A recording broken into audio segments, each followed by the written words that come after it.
chance to salvage a little respectability on this brief Eastern Canadian road trip after a pair of disappointments. We get you set for the Oilers and the Senators right here on the GCL Diesel Oil Street pregame show. Hello, everybody.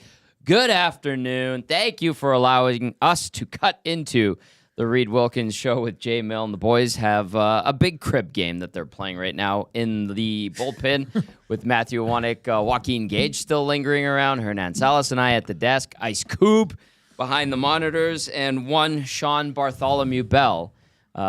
His chair and microphone await him as he is in for Matty Cassian this evening. Of course, GCL Diesel, proud sponsors of the Oil Stream pre- and post-game show, providers of the best diesel engine components around, from turbochargers to injectors, fuel pumps to sensors.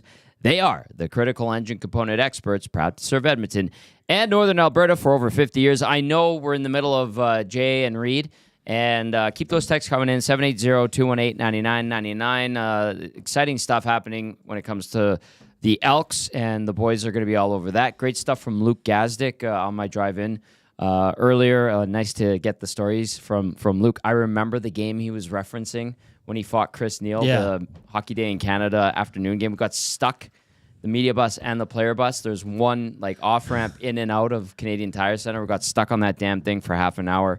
That's why you don't build your rink on cheap land, like a mile and a half away from your airport if you were in Edmonton.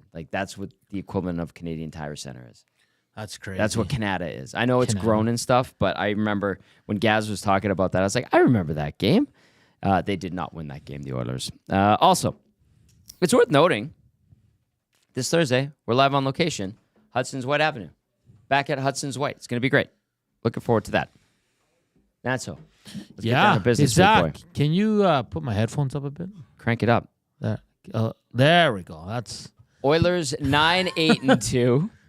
Sens 8-8-1. We are hitting the quarter mark of the season, Nancito. Yeah. Yesterday, you got a little bit picante again. People are getting to see the Latino heat. They're like, the Oilers this is good. They're a frustrating team, Tom. Yes. I did say with Gager, though, that I there's no way I can imagine they come out with a similar effort tonight. I think they're going to be raring to go. I think it's going to be a good matchup between the pipes. I think that's where it's going to be had. I think both goalies are expected to be better. I think they both expect themselves to be better. Mm-hmm. We had Ross Leviton on from Locked On Sens, and he said, he goes, Allmark's just been okay.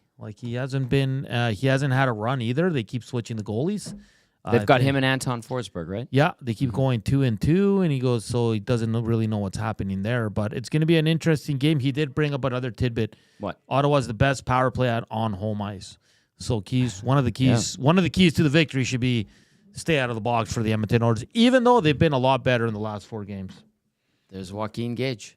Bye, Joaquin. Let's go. You're not waiting for Belzy, huh? Oh, he's right here. There you go. The Sens at home on the power play. Good point by you and Ross. 40.6%. That is a 13 for 32. Very efficient rating. And Edmonton, as we know, has vaulted itself into 31st when it comes to the PK in the National Hockey League at 67.3%. Their road PK, much better than their home PK. 72.7%, which isn't entirely motivating. Tom, yes, you weren't on air anymore when the news broke of the waiver wire. Oh, the Kasperi Kapanen. No, we were off the air. I guess let's get your thoughts. You haven't really been able to talk about it. No, yet. I was surprised. I mean, I guess it's maybe trying to jolt the team a little bit, bring someone in. I don't know how it makes sense. He has 1 goal in 10 games. He'll fit right in. Yeah, well, I mean, if you don't want production, that's exactly what you need. So, but Tom, could this be a case also that maybe Arvidsson's injury is a little bit more? That's serious? the other thing I thought of, and I mean, we were told in a very calm way, as Chris Knobloch does before this team went on this road trip, that they weren't expecting Arvidsson to miss too much time, and lo and behold, we're going into game number 4 here. Yeah. So maybe worse than initially anticipated. Maybe his body isn't healing the way he wants it to, or it's just taking longer, obviously. and maybe this is just a stopgap. But I don't know. I don't see a lot of upside to it outside of the fact that it's another healthy body. And if people, and like, I'm thinking out loud here and repeating my process earlier in the day when I heard the news. And if people are going, why aren't they getting like a Philp up here or a Savoy up here? My answer, if I had to answer that question or respond to it, would be maybe they want to let those guys simmer and continue to develop because they need to. Even though Philp's 26, he still needs to get reacclimated to being an everyday pro player. Whereas Kapanen, bring him in on the cheap, try him out. If it doesn't work, you fire him off onto the waiver wire again in a month or whatever. Yeah, it's low risk, right? Yeah. And potentially. Yeah, and he's had some okay seasons. It's just they haven't been recent. No, he hasn't had a good season in quite some time, Tommy. So, we'll see. And if people are asking, I saw a couple of messages earlier in the day. Shout out to Dusty for plowing through a couple of shows. Good to have him back on our airwaves. Dropped an F-bomb. I think that's how fired up he was. But it was good to see the big man back. No, I lost my train of thought. It was about Kapanen. Was he fired up about Kapanen? No, he wasn't fired up about Kapanen. Dude, I guess I'll ask both of you, looking ahead, because he's obviously not playing tonight. It's 11-7. That's what it was. It won't, 11-7? I don't think you can get him here on time. Yeah, Tony Brouwer from the Edmonton Oilers just tweeted out that Arvidsson remains out day to day. They'll go 11-7 once again. Yeah. So Kapanen was probably sitting in St. Louis and then found out, at noon? And then, Belsey, you've been through that. Where you're it's not that easy. Twiddling your thumbs. Yeah, you definitely, all of a sudden it's, hey, get on a plane in about 2 hours, pack all your stuff, and all the stuff that you have that you can't get in time, put it in your vehicle, and we'll ship it. Quickly, in a minute, tell the TJ Maxx story with those pants that you bought. Oh, the TJ Maxx when I got called up? Yeah, I know. It was, I think it was with Colorado after I left Edmonton. I was with Colorado. I was playing in the minors. So I would get called up. I'd go down. I'd get called up. I'd go down. And so we're on a road trip to Rochester. And the team's just like, we're going to go all tracksuits. Very cozy. Awesome. This is comfortable, like the suits, whatever, on the bus. And then I get called up. I believe it was a Sunday morning when I found out. Yeah. And all of a sudden I'm like, I don't have a suit. And so I'm not an off-the-rack guy. No, you are not. Legs are kind of too big for that nonsense. Yeah. So I'm not an off-the-rack guy. And I call my agent at the time, and I'm like, hey, Steve, I just got called up, and I don't have anything. So he's like, oh, man, we got to go find something. And I don't know, suit shopping on a Sunday around 10 a.m., before a 12 o'clock flight in Rochester, New York. Good luck. It's not going to go very well. So my agent brought me one of his suits, and I love the man, but it was like a horse blanket. Yeah. It was just a wool horse blanket. Man, you just went to the stables, you pulled that thing off a horse, and you put that on my back. But then he's like, okay, we got to find some suits. So I end up going to TJ Maxx. Yeah. And bless TJ Maxx. But the pants that I had were definitely too tight. Definitely too short, but they're the only things that fit. So I end up going in. I fly into LA, meet the team. The first comment was like, "Whoa, what happened to the rest of your pants?" is there photo evidence of it? There's no photo evidence of that. They didn't do the walk-in I won't even do back that. Then. Yeah. Yeah. A couple. I'm glad that reminded me of that story. I love it. A couple of texts have come in, and keep those coming in. 780-218-9999. Waddy and Cloverdale and Scalding Gord were asking about the Canadian work visas. That's an issue as well. And that's they definitely can't turn that around in an afternoon after claiming. No, they won't be able to do that. Very good point. Will he fly with the team back home?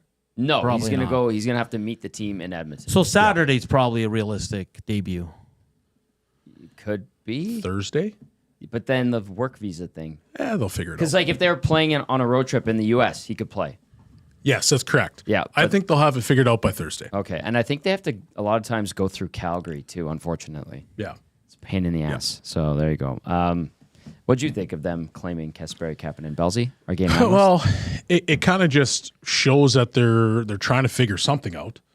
And that's obviously an easy way to, bring in another body and maybe you can kind of get him on track. But to me, it says the management is trying to figure something out. Yeah. Trying to get some more bodies in, he's not going to save the day. Yeah. But could he be a potential upgrade on what they have on the fourth line? Well, you give him more than Derek Ryan's given you. Well, that's my point. Yeah. And so they're technically, yes. This the answer is yes. Them showing you that we're trying to figure something out. Does he get a look, guys? Top 6? Anything's on the table at this point. Podkolzin's still there somehow. Podkolzin and Corey Perry. Yep. They're not ideal line mates, right? Yeah. But, yeah. We'll find out. Okay. Well, Belsey, welcome in. Oh, thank you. Yeah. Now that I'm Belsey in for situated. Cass. I stopped talking because I was almost about to sneeze, so I apologize for that. Traded that awkward silence. All right, let's get to starting lineups. Keep those texts coming in, 780-218-9999. The Oilers, of course, playing last night in Montreal. Did not skate today. Chris Knobloch has either just spoken to the media or is about to. I got to double check here. His availability, 5:40 Eastern, so it was at 3:40. So he spoke about 35 minutes ago. There's some clips. Do we have some updates on anything? Do we have clips? No. Oh, we don't have any. Okay. Coach Knobloch on Kapanen. Do you want to hear what he had to say? Yeah. Okay. A player that can score, but also a player that plays physical and finishes his checks. Also adds a little more speed to our lineup. I disagree. I don't believe him when he says that, but it sounds like somebody hoping that's what Kapanen is. The only thing I believe is speed to the lineup. Yeah. But everything else is... He hasn't scored in a while, Tom. I think that's Chris Knobloch revealing his wishes. Oh, boy. Yeah. Yeah. They need more speed in the lineup. Does this reek desperate a little bit? I don't know if it does because, if you look at the media and what we talked about, I know I was listening to Craig Button this morning. Yeah. Not good enough, not fast enough. They don't have enough talent. Trying to get that figured out. Okay. Mm-hmm. So now you go out and you acquire a player that's essentially free. Yeah. So you insert him into the lineup. Well, what's the worst that can happen? He's no good. Well, you're at square one anyway. Yeah, I guess. So at least if you bring this player in, you can give him a good look. Yeah. And then potentially maybe he, supplants somebody else. Yeah. And now your roster's a little bit better. And so just having the ability to go out and get a player like that and see, now he can come in your lineup and you add some speed. What does that now look like? So I think, once again, I've alluded to it already and have said it already, but management realizes that the team's on a good situation. Management realizes that they need help and they need tweaking. So here we are, and we're trying to tweak. I don't think this is desperation. I think desperation would be they're trading a roster player that you don't expect to get traded. Yeah, yeah. And that would be the desperation. For a lesser player. Yeah. JT Shark says, LOL, Knobloch is lying. I think he's revealing what he hopes for Kasperi Kapanen rather than what he actually is getting in Kasperi Kapanen. That's just my take. And listen, that's me being blunt about it. So, all right, we'll confirm the Oilers lineup for you once they hit the ice at Canadian Tire Center. But last night, we saw McDavid with Nugent Hopkins and Hyman, Draisaitl with Podkolzin and Perry, Henrique with Janmark and Brown, Skinner with Ryan as that last pairing that got rotated with different centermen. Ekholm was with Bouchard, Kulak with Emberson, Dermott with Stetcher, Josh Brown was the 7th D-man, making his Oilers debut. As for the Sens, here's what we have tentatively. Again, we'll confirm these lineups when the teams hit the ice. Josh Norris between Brady Tkachuk and Ridley Gregg. Tim Stützle with Claude Giroux and Drake Batherson. Shane Pinto between Michael Amadio and David Perron. Adam Gaudette centering Nick Cousins and Zach McEwen on defense was Jake Sanderson with Artem Zub. Thomas Chabot with Nick Jensen. Tyler Klevin with Travis Hamonic. They had Noah Gregor out and Jacob Bernard Docker, who I know Cass was talking about last night, and brought it up again, and 2 guys in the goalie. He said, why not a guy like that as a stopgap on defense? And that was just a suggestion because, fans are looking for solutions. This team is kind of spinning its tires at 9-8-2. And at 20 games, you kind of want to have a sense of their identity. And they're certainly not desperate in the way they play on the ice, which is creating desperation in the management to get them to resuscitate and revive their spirit on the ice, let's call it. I don't, for a lack of a better term. Starting goalies for the Oilers, 26-year-old Stu Skinner confirmed 5-5-2 this year, 328 goals against average, 877 save percentage, 1 shutout in 12 appearances. Skinner versus the Sens lifetime, 3-1 record, 352 goals against average, 888 save percentage in those 4 games. At the other end of the rink, 31-year-old Linus Ullmark. He's 4-4-1, 277 GA, 890 save percentage, 1 shutout in 10 games this season. Ullmark versus Edmonton, 3-2-1 record, 302 goals against average, 897 save percentage in 7 games versus the Oil. And what did Ross say to you about Ullmark so far and with his new team? So-so. So-so. And Travis Green there's kind of going to Ullmark, to Forsberg. Like, he's not giving Ullmark the net just yet. So interesting. His save percentage, I think, is just under 9 right now. Goals against is just in the high 2s. So 277. So that's why I look at it with Stuart Skinner and Ullmark. It's 2 goalies kind of similar, right? They're not playing up to one won a Vezina 2 years ago. Yeah, exactly. But you're right, not playing up to their potential so far this season. And like Gager said, Ross said it too. Like Swayman, Ullmark, both having tough goes so far. Big time. Maybe they need to be together in Edmonton. Stop. Stop. The Advantage Sports Medicine Injury Report. At Advantage Sports Medicine and Physiotherapy, we treat you like the pros. Our multidisciplinary team includes sports medicine physicians, along with highly skilled physiotherapists, strength and conditioning coaches, and massage therapists. Whether you're recovering from an injury or looking to enhance performance, we treat you like a pro using the same locker room approach trusted by the best in the game. For the Oilers, Darnell Nurse, day-to-day upper body, right? 5 to 10 days was the window they've given us. Although this next gentleman was, I think, anticipated to be back by now. Victor Arvidsson, listed as day-to-day, undisclosed, still not back, about to miss his 4th consecutive game. And then, of course, Evander Kane, IR abdominal surgery. Ottawa, no injuries, by the way. I get a kick out of how they're like, it's an upper body injury. Yeah. We all know what happened. It's a head injury. It's not a secret. Like, it's not a secret. Like, that guy's head got taken off, and it still might be on its way back to Edmonton. Yeah. Like, it's not upper body injury. Upper body, yeah. That's what I just. Got him. That's what they have. Yeah. They won't figure it out. They don't know. Hey, wink, wink. Yeah. I got him. I remember a few years ago, someone was hurt. It might have been like Yamamoto, and it was concussion symptoms, and we couldn't call it concussion because they're saying, "Oh no, it's something to do with the neck." And you're like, okay. Did he get hit in the head? He did. Yes, he did. He certainly did. So he was Sean. conked. Like, I'm just recounting a story. I just think it's hilarious how the whole world saw the hit. Yes. And they're like, it's an upper body injury. It's Thanks, day-to-day. Tips. Yeah. Just say he's out with a concussion.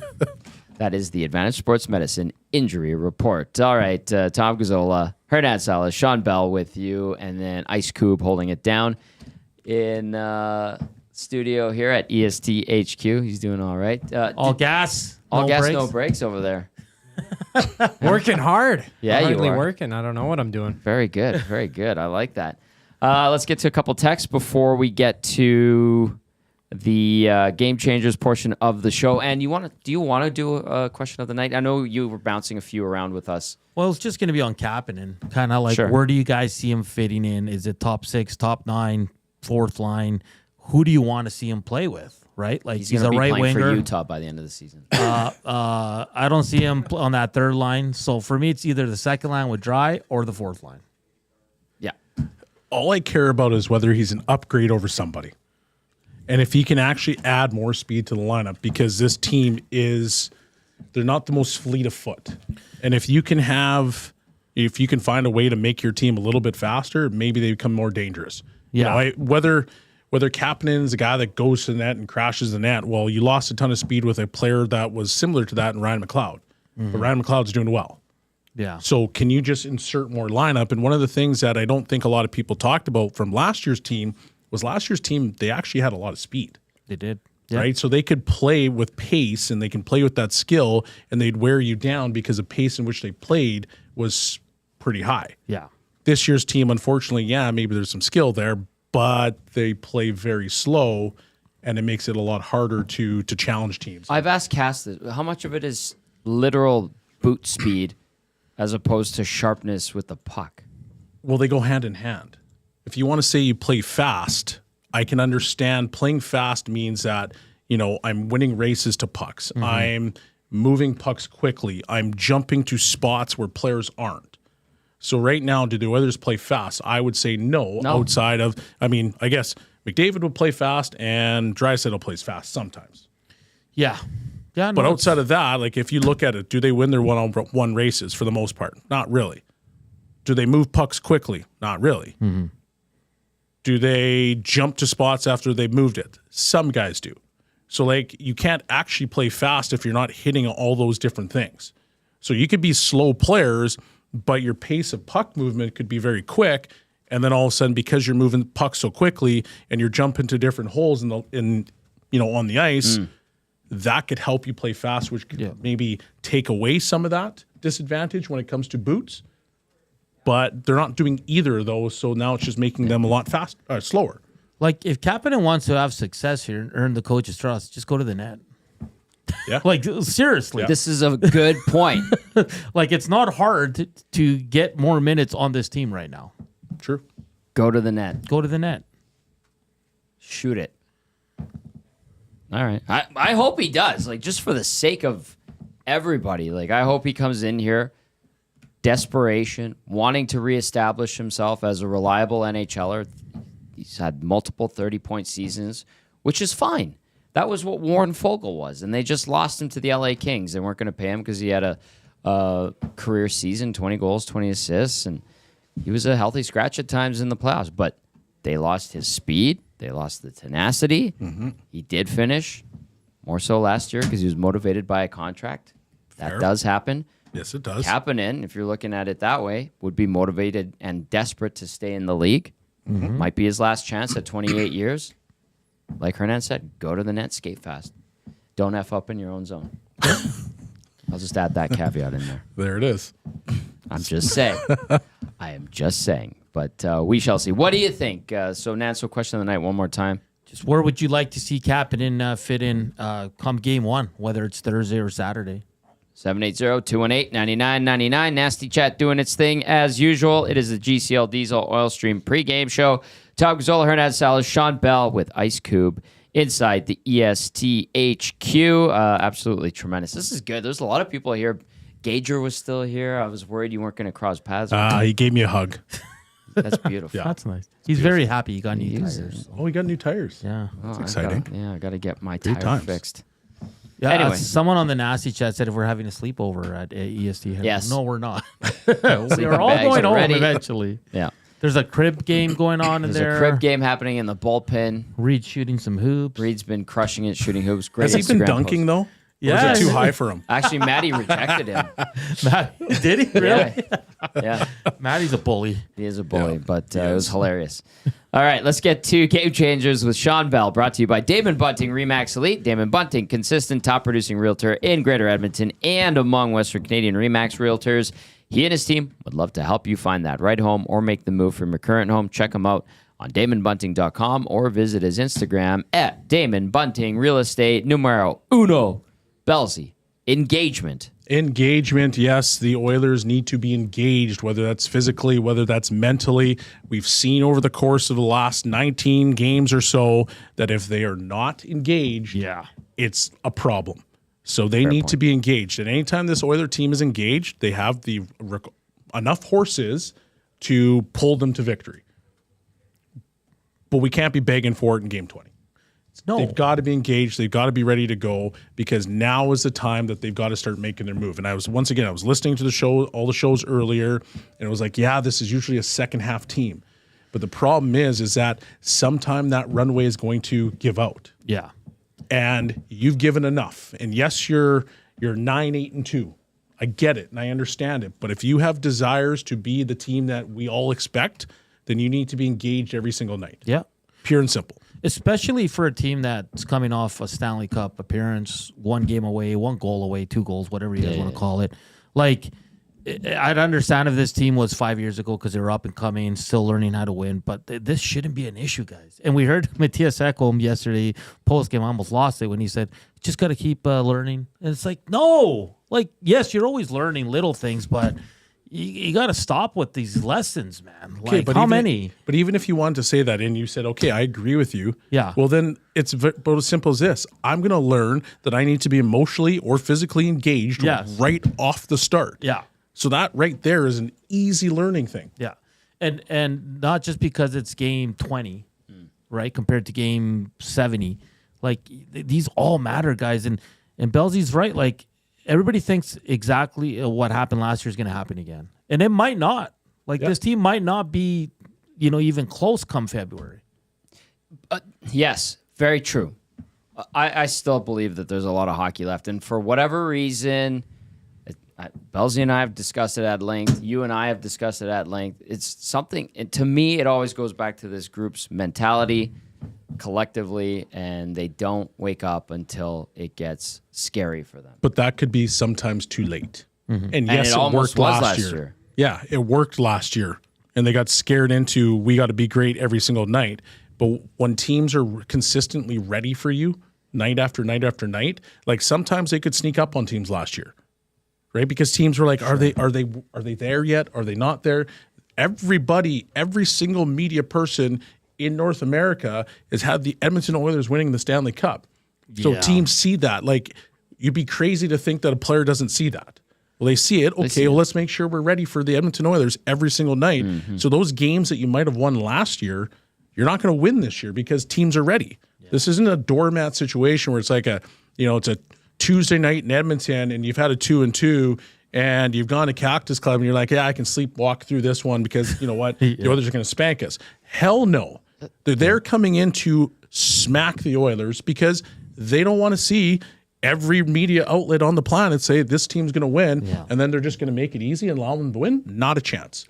That was oddly detailed, but well said.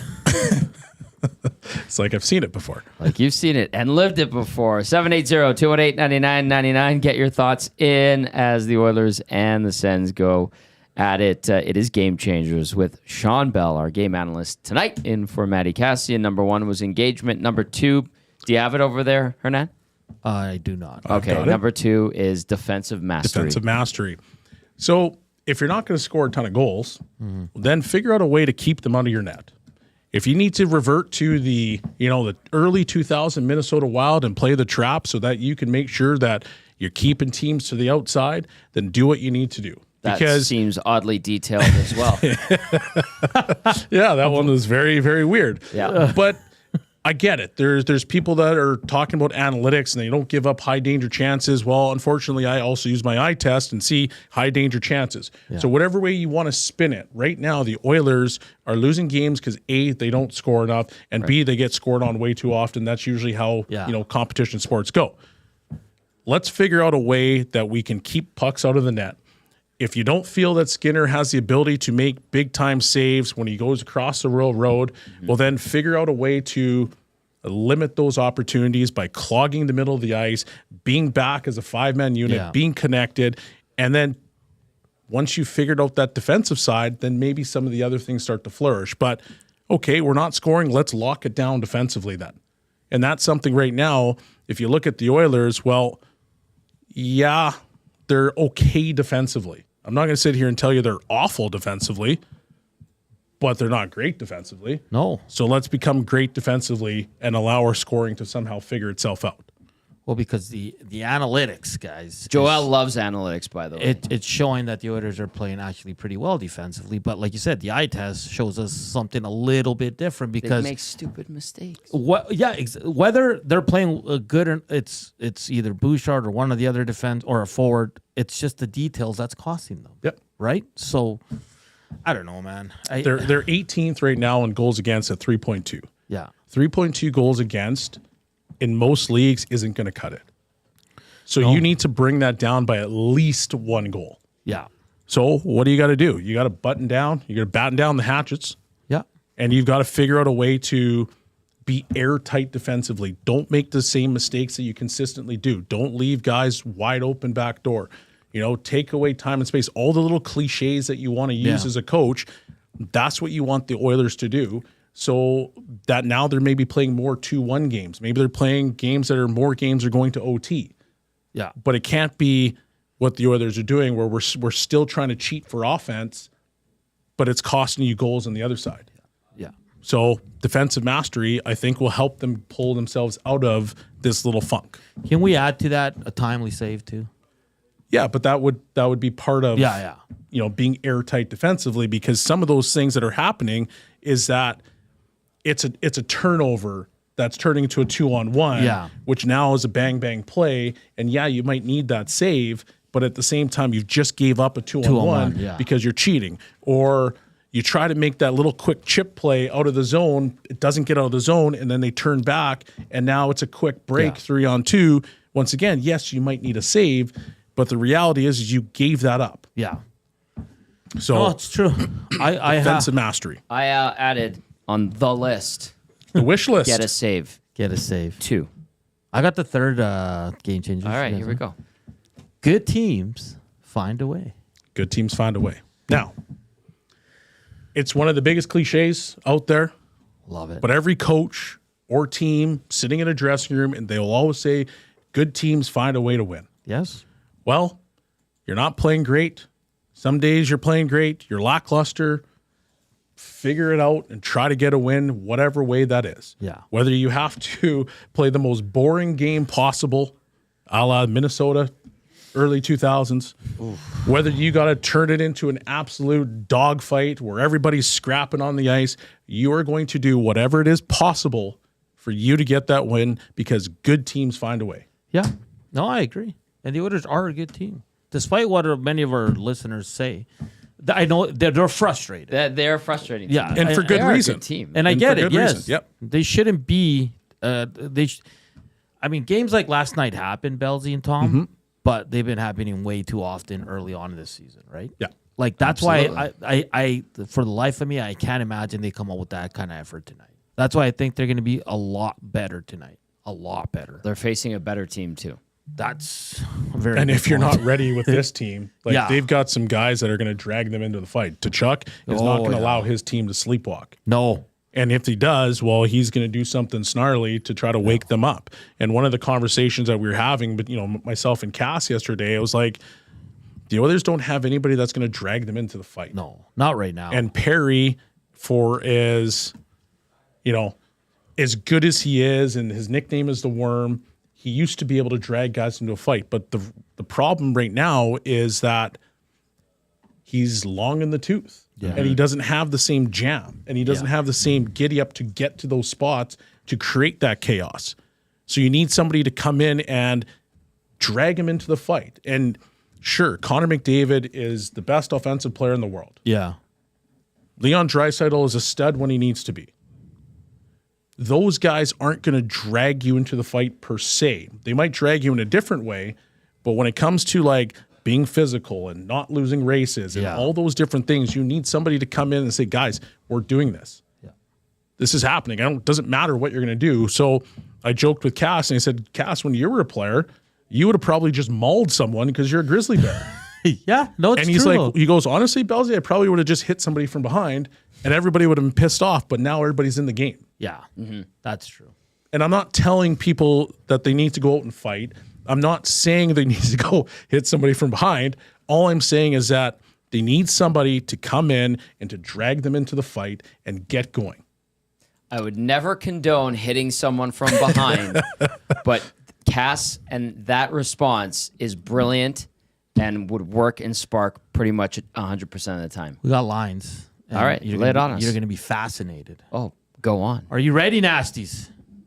Let's Tommy's hear going to love this one. Well, first line, Connor McDavid, Leon Draisaitl, Vasily Podkolzin. it. Ugh. Second line, Jeff Skinner with RNH and Hyman. That's courtesy of Jack Michaels. Third line remains the same. Fourth line is the two guys. So Podkolzin getting the bump. Nothing like reward and failure. Unless everybody's like, well, Draisaitl likes playing with him. Draisaitl's not the coach. But you've been in rooms I don't know how much pull star players have. They keep him on my line. I don't care if he doesn't score, but he's getting me the puck. Do you know what I mean? I think that's what it is for Dry, is that you got a guy that's going to get it on the forecheck He's going to hit somebody and get him the puck. So do the work that he's not going to do. Who worked well with him last year? Yamo. Just happened to be a guy that is not here anymore. Think about that. Oh, McLeod. Holloway Holloway. and Draisaitl had a weird chemistry. Yeah. Because Holloway was fast. He would get him the puck. He'd hit somebody. And then he could make his little plays. And Remember then the 5 games that McLeod, Draisaitl, and Vogel were like dynamite? Unreal. well, Flagelli would get in the forecheck. He would hit somebody. He'd get dry the puck. Weird. Loomis is laughing my butt off. Jesus. Banksy says, time for Knob to pack some bags. I'm thinking. Quaddy, RNH at center? Because he was doing so well on the way. Wow. Quaddy, what the hell is Podkolzin doing on a line with Draisaitl and McDavid? My God. I mean, this guy's getting the opportunity of all opportunities. Yeah, here. and not earning it. You honestly don't think he's earning it? No, Why? because he has nothing to show for it. He has 3 assists. Like, hard work should be part of his job, regardless. Like, going in there, getting I in on the think- forecheck. I think he's a good I'm calling a timeout. fourth line player. Okay. Name 2 other guys that deserve it. I would put Jeff Skinner as there's a question. There's questions I want to get to. I would play Jeff Skinner over Vasily Podkolzin if I need a goal every single opportunity I could. Because Jeff Skinner has not. He was bad in that Vancouver game when he rolled the pine. Yeah. He's -8. He is. He But is. if I'm going, Jeff Skinner, we need to score a goal. Jeff Skinner knows how to score a goal. Vasily Podkolzin, you go, Vasily, we need to score a goal. He goes, how do I do that? Do I do that by hitting guys? I'm not going to disagree in that sense, but at the same time, I just said name another guy that or 2 guys that actually deserve it.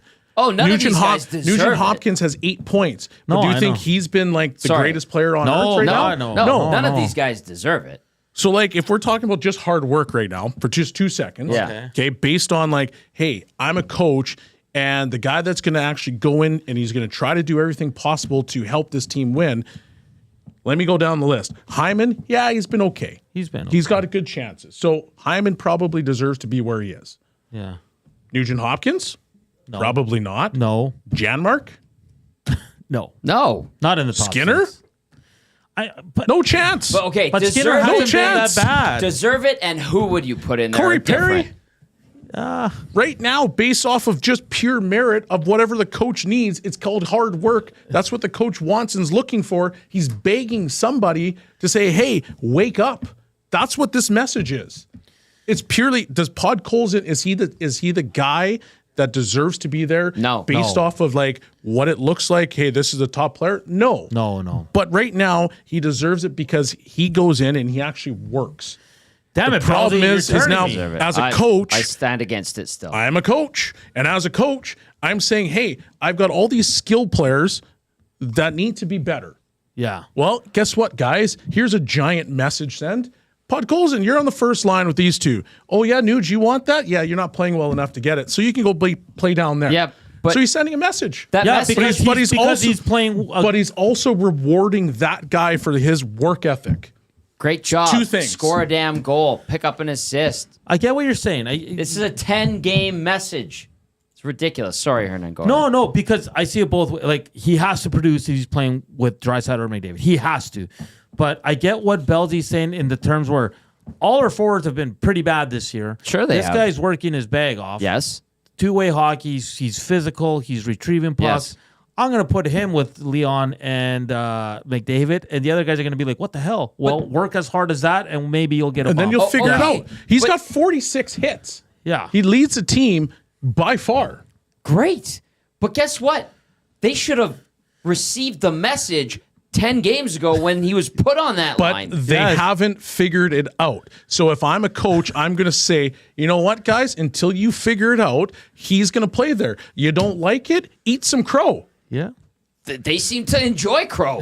Well, it gets pretty tasty after a while. It's official now. Stoff tweeted out the line. Oh, great. Thank you, same Bob. same 7. Ryan and Perry, your 2 guys, extras. Their line remains intact. All right. Let's ask our listeners. Put it out there, and then I got to read a liner. Do you like Podkolzin with McDavid and Draisaitl? Are you team Bellsy or are you team Gazzola? Because I'm leaning more on the Gazzola side, but I get what Bellsy is saying too. I do. He's intimidating. It's the GCL Diesel Oil Stream pregame show. Tom Gazzola, Hernan, Salas, Shawn Belle, Ice Cube with you inside the EST Global HQ studios. Join the conversation. We're having too much fun. Maybe the Oilers add to the fun and excitement if they can pull off a win tonight. I should mention that portions of this hour are brought to you by Hudson's, Canada's Pub. You're invited to watch any Oilers game there, and they love to do the all-day happy hours. So enjoy a delicious 6 o'clock or $6 house draft. They also have 6 o'clock or lager. And they also have their new blueberry blonde ale. I've had it. VR Montenegro and myself had a couple of them. They were delicious. Book your reservation now at hudsonscanadaspub.com or just come on down. Come on down on Thursday. We're at White Ave. Even though it's a home game, we're going to be there. Can't wait. It's going to be awesome. Hudson's, Canada's Pub. Get the Frickles for a good snack. I like them. The Frickles? They're tremendous. Yeah, they're fried pickles. Okay, Coach Mike texting in says, what should the Oilers do to improve the power play? Same 5 players from last season. Why are they struggling on the power play? Coach Bellsy. Because if 4 guys don't move and McDavid skates around the ice the entire time trying to find Draisaitl. Gazdick was talking about this with Reid and Jay. Everything with Vegas that's clicking, I think the number's 40 or 35% right now. The focal point's Jack Eichel. Mm-hmm. They have a few set plays. And then if the set play's not there, Shea Theodore's putting it through to the net if he's got a lane. Yeah, so and they're... Do you remember the last time I was on?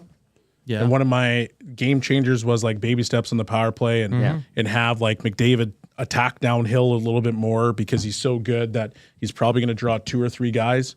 Yeah. So that in that very game, he did exactly that, brought 3 guys, and as soon as 3 guys came to him, he went through the seam to Draisaitl backdoor. Why not just rinse, repeat, recycle with that until they stop you? Yeah. But like to me right now, you're going around, you're skating around the ice. Well, let them skate around the ice. That's perfect. You can kill off 15 seconds doing all you want, of all the skating you want. And I'm just going to be in the right lanes. But what teams do is that McDavid is a nuclear weapon. Yeah. Sure. Allow him to attack the net, man. Because 2 guys are coming to you no matter what you try to do, whether it's 5-on-5 or whether it's 5-on-4. 2 guys are coming. Yeah. And from there, now you make your plays. Yeah. The Bush bomb, yeah, you could have that as something that, is a little bit to the Shea Theodore effect. Mm-hmm. But at the same time, like I want it to be a little bit more structured. I want to see McDavid attack downhill. I want to, if somebody doesn't come to him, then go rip the puck because you've actually got a decent shot. They passed out many opportunities. You're force feeding Draisaitl every single time, and teams are just like literally shifting their box or their diamond or their push, whatever you want to call it, to that area, and they're taking away those lanes. But you keep going back to the well because it's worked for 2 years. Well, you can't keep going back to that well. Got to adapt. Edmonton's power play 8 for 49 this year, 16.3%, 24th in the NHL heading into action tonight. The Sens PK 20th at 78%. They have 1 shorty scored. The Sens power play, meanwhile, 16 for 58, 27.6%. That's 6th in the NHL. Edmonton's penalty kill has launched itself into 31st at 67.3%. That's exciting. Some people want a nickname for Bellsy. It's Bellsy, right? Bellsy. It's been Bellsy for 3 years since we started bringing him on. An EST nickname, though. Oh, Bellsy. That's what the people want, man. A lot of people agreeing with Bellsy. Right a lot of people agreeing with Tommy, too. It's man, people want solutions, and I understand the rationale. And part of it, I'm like, in an ideal world, Vasily Podkolzin is finding the back of the net. He's bearing. In an ideal world, he's a 4th liner. Yes. But the problem enough of this. Like if I'm a skilled player and I'm seeing that guy do nothing offensively but be rewarded for being a hard worker for 10 games plus, I'm looking at the coach. Maybe you need to work harder. Because that's in theory what I would do. is Jeff But we're Skinner not not seeing. working hard? I think he's a bit in the doghouse. No, he's not physical. He's not Podkolzin in that And he's bad sense. at defense. Yes, but remember in the start of the season, he was one of their best forwards. He was. He was That was at grinding the it start out. of the season. Yeah, but I don't think there's that much of a drop off between Podkolzin and Skinner right now. I think the coaches love Podkolzin and Skinner's getting a rough ride right now. Okay, sure. I don't disagree with you there. Yeah. But if I'm gonna load up the top line, what does that top line need? Yeah. A guy that retrieves pucks, physicality. Well, okay. Well, let's be honest. Let's have honest conversations here. I'm not going to tell you that Connor McDavid is a defensive stalwart. No. God, no. I don't need him to be. May I? I don't need him to be. Okay. Okay. I don't need him to be. Yeah. Why? Because he's the best player in the world. Take your chances, dude. Don't care. Yeah. Leon Draisaitl, is he a defensive stalwart? No. No. So am I going to now turn around and put Jeff Skinner, who's the worst of all three of them, on there? Hell no. I would like to put a little bit of, I don't know, responsibility. Maybe a guy that's going to go get those pucks and be extremely hard to play against, which is now going to help those guys a little bit more. I am not putting Skinner there. No chance. Okay. Because I don't want the whole line to be, let's just cheat for offense. And once again, those other two guys, go cheat for offense. I don't care. But got to have something. Yeah. Yeah. It might work. They might go off for 4 goals tonight. Scalding Gord says, pods on the first line reminds me of when the Isles would play Clutterbuck on their top line because he worked hard and threw hits. That always worked out so well. Wink emoji. Nicely done, Spalding Gord. I mean, might I suggest that the Oilers' best players, including the two or arguably two of the best in the world, McDavid obviously the best, might I suggest that they step up their work ethic and go to the hard areas of the ice? And their two-way game. Might I suggest that? You can suggest it, but the reality is the only two that are pacing this hockey team are those two. Yeah. And my secondary medium big guys right now aren't getting the mail or carrying the mail. They're not carrying their weight. And right now, as a coach, if you're not going to carry your weight and you're only going to get points because of being on the ice with McDavid, then what really are you? Because honestly, if you took Nuge off the power play, how many points are we talking? Not much. Is it any different than Podkolzin? If you took him out completely off the power play. Nuge? Yeah. I mean, like in terms of points? Yeah. I think you'd have a bit more, yeah. Okay, so you'd have 4. And Podkolzin's got 3. So, but at least you're getting the work ethic with Podkolzin. And that's my point, is that when you're in a situation where this team is like literally fighting tooth or nail for somebody to show a little bit of sandpaper and a little bit of gumption. Little bit. I think last night you used the term testicular fortitude. Or that. The team is begging for it. You reward guys like that because you want to send a message to the rest of your locker room saying, hey, this isn't good enough. Wake up, be better. And if you don't like your position, well, then figure it out and get better. Yeah. No, it's a good discussion. The Oilers really gave us something to talk about today with these lines, so because it's the talking point. I'm sure Reid and Jay are going to come in here, and I know Reid's going to be on Team Gazzola because he's not. I paid him. We're paying him. I paid him. Jay, I offered, but he didn't accept. Hervey texting in says Podkolzin legit should go get a lotto ticket tonight. He went from being a 13th forward in Vancouver to riding shotgun with the 2 best players for legit just being there. Well, what does that say? That tells you how bad. It's an indicator of how bad all those other guys are performing. That's exactly my point. Yeah.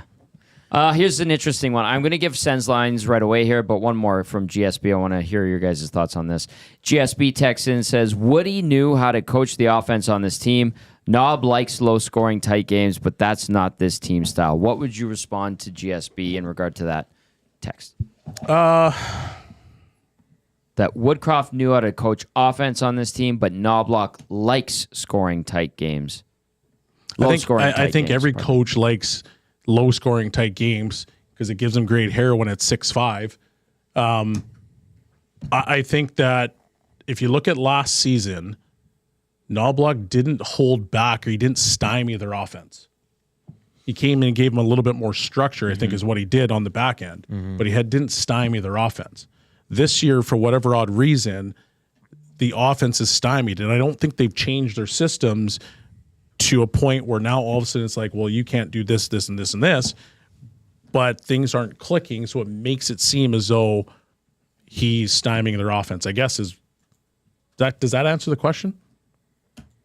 I think. Well, think it back to the differences between Knobloch and Woodcroft last year. I think there was this sentiment that Woodcroft was overwhelming the group with information and too much detail. And then Knobloch just came in and dumbed it down a little bit. Yeah, and did tweak the neutral zone. There was something there. Remember we were talking about the neutral zone a lot. There was a few things that were tweaked, but I think in the D zone for one, that was tweaked for sure. Yeah, it was simplifying it. You simplified a zone. Yeah. Well, that's another conversation. But anyway. But coaching the offense. I don't think he's stymied the offense in any way, shape, or form. Yeah, I just don't think right now they're executing on their plays because they actually do leave a lot on the table. A lot on it. Right? Like so the one frustrating. where McDavid yesterday slashed the boards. Yeah. Well, he does everything to get that puck over to Hyman, and Hyman just whiffs on it. Yeah. So if this is Hyman last year, that's in the back That's of a the net. goal. Yeah. And so right now there's a lot of stuff that they're leaving on the table and they're not executing, but that's actually hurting them because now they're like in their own brains. Yeah. And they're thinking about it. They're like, oh man, I haven't scored like the way I should have. Yeah. So, maybe you just got to go to the net and let somebody rip it off your lips and it goes in because it still counts. And then all of a sudden you're like, yeah, feel good. Let's go. Yeah, let's go. All right. Here are the Sens projected lineup. And then I'll get you the Oilers lineup, and we'll get some final thoughts. Josh Norris between Brady Tkachuk and Ridley Gregg. Tim Stützle with Claude Giroux and Drake Batherson. Shane Pinto centering Michael Amadio and David Perron. Adam Gaudette centering Nick Cousins and Zach McEwen. It's a sandpaper line faux show. On defense for the Sens, Jake Sanderson with Artem Zub. Thomas Chabot with Nick Jensen. Tyler Clevin with Travis Hamonic in goal for Ottawa. Linus Ullmark. You want to do the Oilers lines? Do you have them? Yeah. Okay, go for it. Hernan Salas will give you Edmonton's lineup for tonight. Take it away, Latino Heat. Yeah, your first line is Podkolzin. Bell's his favorite player. With Connor McDavid and Leon Draisaitl.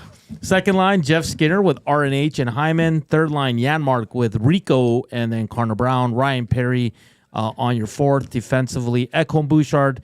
Kulak with Emerson, Dermott with Stetcher, and Josh Brown is your seventh defenseman. Between the pipes, Stewie Skins. There you go. The Oilers, a very good record against the Ottawa Senators in recent years. I'm just going to rattle off some stats.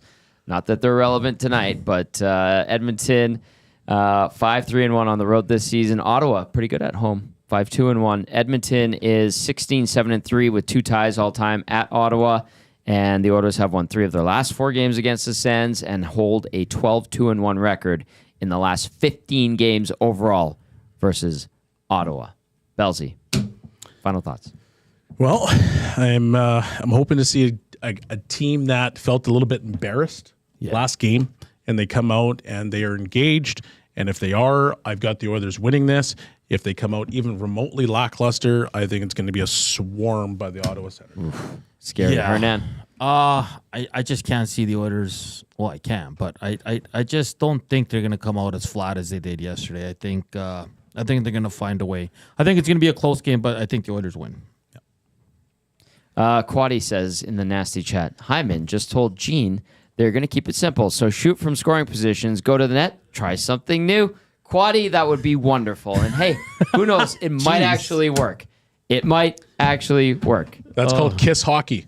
Keep it simple, stupid. I love it. Kiss Hockey usually works when you're overcomplicating things. Keep it simple, stupid. Okay, we've got to stop laughing on the post-game show. Too much fun is being had here with the 3 of us. I'm kidding. That was excellent. Belsey, great to have you in studio. Nice to have Coop back there manning things behind the monitors. Nancito, great job as always. Huge thank you to everybody who watched and listened. Keep it locked on EST because coming up next, the final hour of the Reid Wilkins Show with Jay Mill. Thanks for watching. I'm Tom Gazzola. That's Shawn Belle. That's Hernan Salas. That's Ice Cube. We'll see you after the game. Get to know the winners, props, plays, parlays, and more with Nielsen and Hustler. Weekday mornings at 11 on The Lock Shop. Only on EdmontonSportsTalk.com. Conveniently located 10 minutes west of St. Albert, Wheeler's RV Storage will provide you with safe, secure storage for your RV, boat, or whatever you need to store. Open 7 days a week with gated keypad access and extra large stalls. Now is the time to take advantage of their limited time offer. Buy 6 months and get 1 month free. Now's the time to go to WheelersRVStorage.com. That's Wheeler's RV Storage. Safe, secure storage. Visit them today at WheelersRVStorage.com. Celebrating 70 years in the signage industry, William Huff Advertising is the most recognized name in the game. An in-house, one-stop shop for all of your design, print, and installation needs. William Huff provides quality graphic solutions for everyone. Here in our City of Champions and throughout the nation, they are the preferred signage partner entrusted by many of the biggest corporations, pro sports teams, and organizations to bring their identity to life. Recognize the name, get in the game. WilliamHuff.com. The Canadian Ice House is taking your sports experience to a higher level. Trackman golf simulators are now open at the Ice House, an immersive and realistic golfing experience in the heart of downtown Edmonton. Visit in-store or at thecanadianicehouse.com for details. GCL Diesel has been serving oil country since 1972. From diesel cars to SUVs to pickups. From farm tractors to school buses to a big rig. From diesel generators to forklifts, GCL can test, troubleshoot, and repair all diesel fuel system components. Whether it's injectors, pumps, turbos, filters, or additive, GCL has the parts you need to keep your diesel running the way it should. For genuine diesel parts at wholesale prices, visit GCL Diesel in the West End or online at GCLDiesel.com. GCL Diesel. Diesel understood. Ready for an unforgettable sports experience? It's the EST Flyaway to LA. Presented by the 780. Listen daily for the EST Flyaway keyword. Once you hear it, text us at 780-218-9999 for your chance to qualify to fly to LA. Round trip flights for 2, hotel and car rentals, all to go see Edmonton face off against either LA or Anaheim. Plus, experience the brand new Intuit Dome as the Clippers tip off against the Warriors, and top it all off with the Rams kicking off against the Cardinals at SoFi Stadium. This is more than just a trip. This is the ultimate sports experience. The EST Flyaway to LA, presented by the 780 and Edmonton Sports Talk. Your clear choice for Edmonton sports. If you've been injured in a car collision, let James H. Brown and Associates, Alberta Injury Lawyers, protect your interests. They'll be there every step of the way to help answer your questions and help you get your life back on track. Trust Alberta's precedent-setting injury lawyers with their unrivaled experience, unrivaled results, and unrivaled commitment. When accidents happen, call James H. Brown and Associates, Alberta Injury Lawyers, 780-428-0088, or go to jameshbrown.com. Gallo LLP is an Alberta-based accounting firm with expert chartered professional accountants in both our Edmonton and Sherwood Park accounting firms. Our experienced and innovative accountants provide financial advice that saves our clients money. Simply put, we help our clients protect their assets and grow their businesses. At Gallo LLP, they go beyond the numbers to ensure the continued success of your business. Reach out to Preet or John to discuss how they can help your business grow. Visit gallollp.ca today and see how they can help you take your business to the next level. Chat Oilers lines, chat Hervey.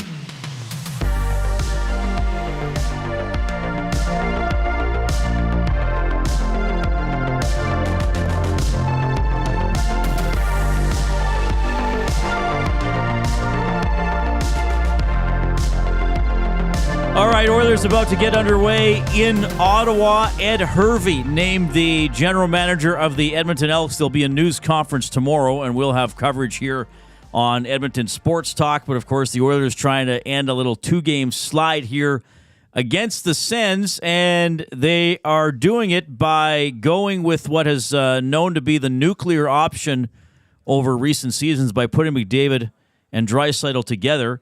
I don't know if it can be considered a full-on nuclear option if the third member of that line has 0 goals this season. In what I consider a massively head-scratching maneuver, McDavid and Draisaitl, and I'm going off my old buddy's Bob tweet here from during the warm-up, the Edmonton Oilers will have McDavid and Draisaitl together with Podkolzin. A reminder, Podkolzin has not scored this season.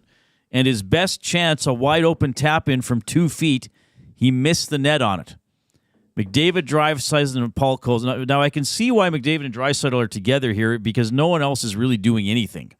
So I guess you're hoping that they'll perhaps go out and get 2 or 3 goals themselves and maybe somebody else can do something. And they're probably going to cycle through with other lines because the Oilers are once again going 11-7. So McDavid with Draisaitl and Podkolzin. Nugent-Hopkins with Jeff Skinner and Hyman. Henrique, Enmark, and Brown remains a line. Ryan and Perry, the 10th and 11th forwards. Again, with 11-7, you tend to see a lot of different combinations, but that's how they're starting the game. The 7D, Eck with Bush, Kulak with Emerson, Dermott, Stetcher, and then Josh Brown, Stuart Skinner in goal today against the Ottawa Senators. So that's how they're lining up. I've been focusing today, Jay, on this team's offensive woes. And I'll give you some of the numbers again. Nugent-Hopkins, 1 goal. Hyman, 3. Podkolzin, 0. Jeff Skinner, 3. Arvidsson, 2. So outside of McDavid and Draisaitl, you're not getting a lot of finish up front. I mean, Brett Kulak has more goals than most of those forwards who've played a lot of time in the top 6 this season. What do you think of this? I don't understand it. I mean, what's the rationale here? Are you trying to... I can't help but think that this doesn't, involve Nuge more than it does Podkolzin. Are you trying to switch up the scenery for Nuge to try get him going? I mean, I don't know. I don't know what whose daddy Podkolzin has because he's getting some really a lot of good bounces going his way in terms of where he's placed in the lineup. If he can't score tonight, oh boy. If he can't score tonight, then we really got a problem. Because he's with the 2 best players on the team, who I don't blame for the offensive woes, even though they're part of the power play that's been underwhelming this season. But again, Podkolzin has not scored this year, and he played for Vancouver last year and didn't do very well. So. This is very, very curious to me. He didn't in 19 games. So he's played 19 games with the Oilers this season, hasn't scored. He only played 19 games with the Canucks last season, didn't score. He played 39 games with the Canucks the year before that, had 4 goals.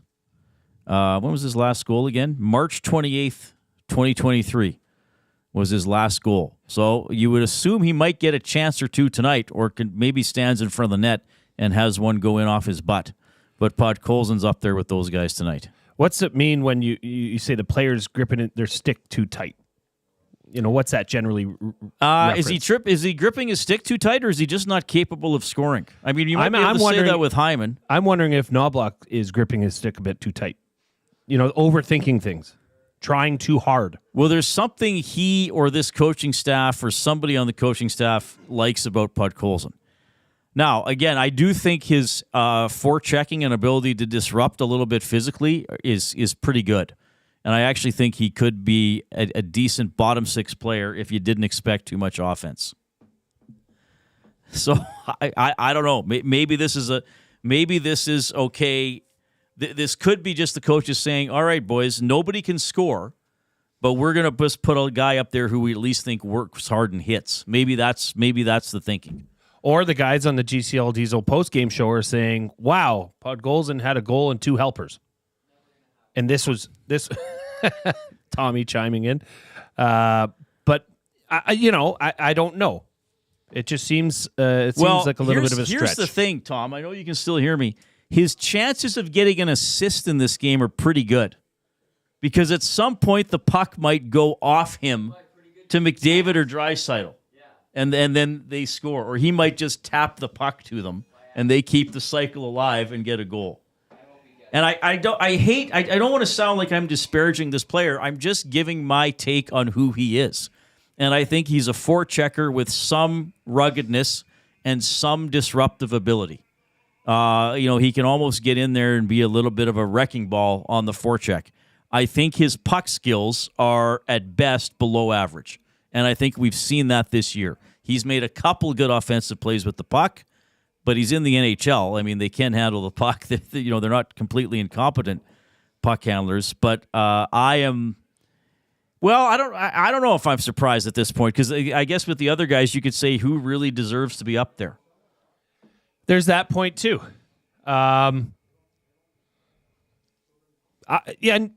maybe this is more so for Nuge's sake, trying to switch things up for him to get him going. Yeah, I don't know. Well, they need more out of Nugent Hopkins as well. It's a puzzler. So he's with Hyman and Jeff Skinner.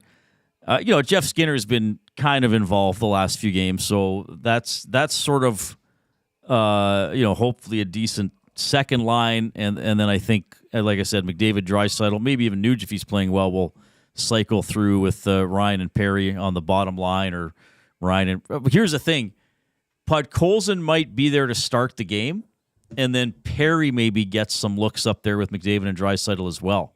What about that option? And then Ryan is sort of on the fourth line with Podkolzin or Perry, and then somebody else that comes through. I mean, with 11 forwards, there tend to be a lot of combinations. But I'm just a little. I'm not totally surprised that he goes McDavid and Draisaitl together, because there's not much else coming. And maybe he thinks, okay, if I play those guys together 22 minutes and they score 2 or 3, we might at least get this game into overtime. But we've seen a lot of plays die with Podkolzin. Well, and that's what Gazdic said earlier in hour 1 of the show, is that when you're playing with 11 forwards, it doesn't necessarily mean that's where you're going to stick. Well, and I got to sneeze, guys. Turn my mic down. Bless you. Bless you. Okay, sorry about that. That's how comfortable I am. I can just sneeze like we're in the living room, sitting around the fire. Yeah, I forgot what I was saying. I guess, you hope Podkolzin goes to the front of the net, and maybe you tell him handle the puck as seldom as possible. Right? If you get it, tap it to Leon and Connor, put it to Leon and Connor, and they can go to work. 780-218-9999. If you want to text the EST inbox, you can jump into the nasty chat as well. And put a comment there. Give us a thumbs up. We almost got 80 on the first half of the show, which is pretty good. Monster. So we'll see what we can get to in the second half of the show here while we're on during an Oilers game, which is about to get underway, and we will keep you updated on it as well. All right, the other news of the day is that Ed Hervey has been named the general manager of the Edmonton Elks. I would think this should surprise nobody. This is somebody Chris Morris knows from his playing days. Chris Morris, when he came over from the U of A to take over as Elks president, talked about building a culture, talked about not having a revolving door of personnel. And I think when Chris said that, he talked about everything from the people selling tickets and doing sales to the coaches and players and managers. We want continuity. We want players who play here 10 years. We want salespeople who start at 25 and go to their 65, and their career-long Elks. So this will be Hervey's second tenure with the Edmonton Elks. He was obviously also the GM of the BC Lions and of the Hamilton Tiger Cats. I think for him it's a bit of a homecoming. So he'll be announced tomorrow. We'll see what he says. I'm sure he'll talk about the culture and wanting to rebuild and make the team a powerhouse again. And then he's got to get to work. So step 1, head coach. Yeah, that'll be obviously the next question as to who he brings in as head coach. Obviously, there's been speculation that Rick Campbell is attached to this announcement today. But don't forget with Ed Hervey as well, as soon as he finished his playing career in 2007, he became the Elks, one of their scouts. Scout, yeah. Right? So he's been with the team he was with them from 2007 to 2012. Then he went on and served as the general manager. And then that, culminated in 2015 with the Grey Cup victory. I mean, the track record's there. I know he's passionate about this city. He's passionate about this organization. And as I said before, the way Chris Morris, president of the Elks, sees things and the way Ed Hervey sees things is very in lockstep. And that will now trickle down and have an effect on the entire team, head coach, coaching staff, everyone involved in that organization will have to live up to that standard, the new standard that has been created now. And it started with Chris Morris. Yeah. Now you're getting Ed Hervey. I can't say enough about this hire. Well, those are the guys running the show, and you hope it's going to be for a while. But I think that's Morris's put, because even when Chris Jones, it's funny, Jay. I don't know if I told you this. When the Elks brought Jones back, so that would have been December of 21. I think it was just before Christmas, because I remember talking to Chris Jones at the news conference in the Elks locker room, and he was getting on a flight that afternoon to go home for Christmas. And I remember doing Inside Sports that night, and most of the audience participation for that show was not worried that Chris Jones wouldn't do a good job, was worried that Chris Jones would bolt after a year or two, like he did the first time he was here. Right. How foolish we were at the time, because he had a terrible second tenure with the Elks. So even when he came, even though he signed that 4-year deal, there was always that, well, he's not a lifer. He's always been not a free agent. He's always been climb the ladder. Where am I going to go next? Where am I going to go this? Where am I going to go next? So even when he was signed for 4 years, that was still part of the concern. So now with these guys, it's like, okay, if you're joining the Elks, these are the guys in charge, and hopefully they can hire a coach that Ed says, okay, you realize if you sign here, this is the coach. Okay, he's got my backing, right? So you got to play and do what he wants and be part of the culture here. So you hope these are good steps. You hope these are steps in the right direction. I will say this. These are people that I get the sense the fans like. Yes. And the fans are going to support. And I certainly hope they do a good job. As I've said 1,000 times, I was a season ticket holder as well. But you got to do the job. You don't. I guess for me, you don't get a free pass on some mistakes because you used to play for the team. Like, they got to get out there and do the jobs the way they need to be done. Well, and the thing that I really appreciate about this hire is now you've got the two top figures in this organization that are longtime Edmontonians. Obviously, Chris longer than Ed, but I don't see these guys going anywhere. I don't see Chris leaving this job to take on another opportunity. Right. And, unless things are really bad, I don't see Ed Hervey leaving and going somewhere else. I see this as a place where they now say, okay, this is roots in the ground. We are starting it. We are keeping this core together, and we're going to go out and kick ass. And I like that. But because I know how both these people operate. And that it starts with that culture that has been referenced so many times. So yeah, I think it's a tremendous day in Double E football history. All right, and we'll have the news conference for you 11:30 tomorrow on Edmonton Sports Talk. We're in the James H. Brown studio, James H. Brown Personal Injury Law Firm, the heavy hitters of injury law with over 200 years of experience. James H. Brown will get you the settlement you deserve. Check him out, jameshbrown.com today, and book your private consultation. All right, we got a keyword. We got a keyword for the EST Flyaway to LA, presented by the 780, which is a homegrown local shop right here in Edmonton. 780, both the shop name and their in-house clothing brand that celebrates all things unique to E-Town. They also work with close to 100 local vendors from the 780 area code to help promote and get their brands off the ground. Check them out online at 780.com. So the word 7 and then the number 80.com. 5 locations: Southgate, Londonderry, Kingsway, St. Albert, and the Outlet Mall by the airport. So you have to text in this keyword to 780-218-9999. The keyword is beach. And we're going to qualify people 4 times each weekday. This show, the Nielsen Show, the Hangout, and afternoons with Salas and Gager, plus once on Saturdays during Hello Hockey. This goes until the 28th. The trip is given away on the 29th during the Nielsen Show, and the trip is December 26th to the 30th. Flight for 2 to LA with a hotel and rental car. Tickets to see the Clippers play the Warriors, Rams play the Cardinals, and your beloved NHL team play a game against either the Kings or the Ducks. So the key word is beach, 780-218-9999. Text it in. All right, we're going to take a quick timeout. We'll keep you updated on the Oilers and the Senators. We'll talk to our qualifier. We got our top 3. We got buying or selling for Damon Bunting. And we have my good friend Zachary Kubish with a sports update.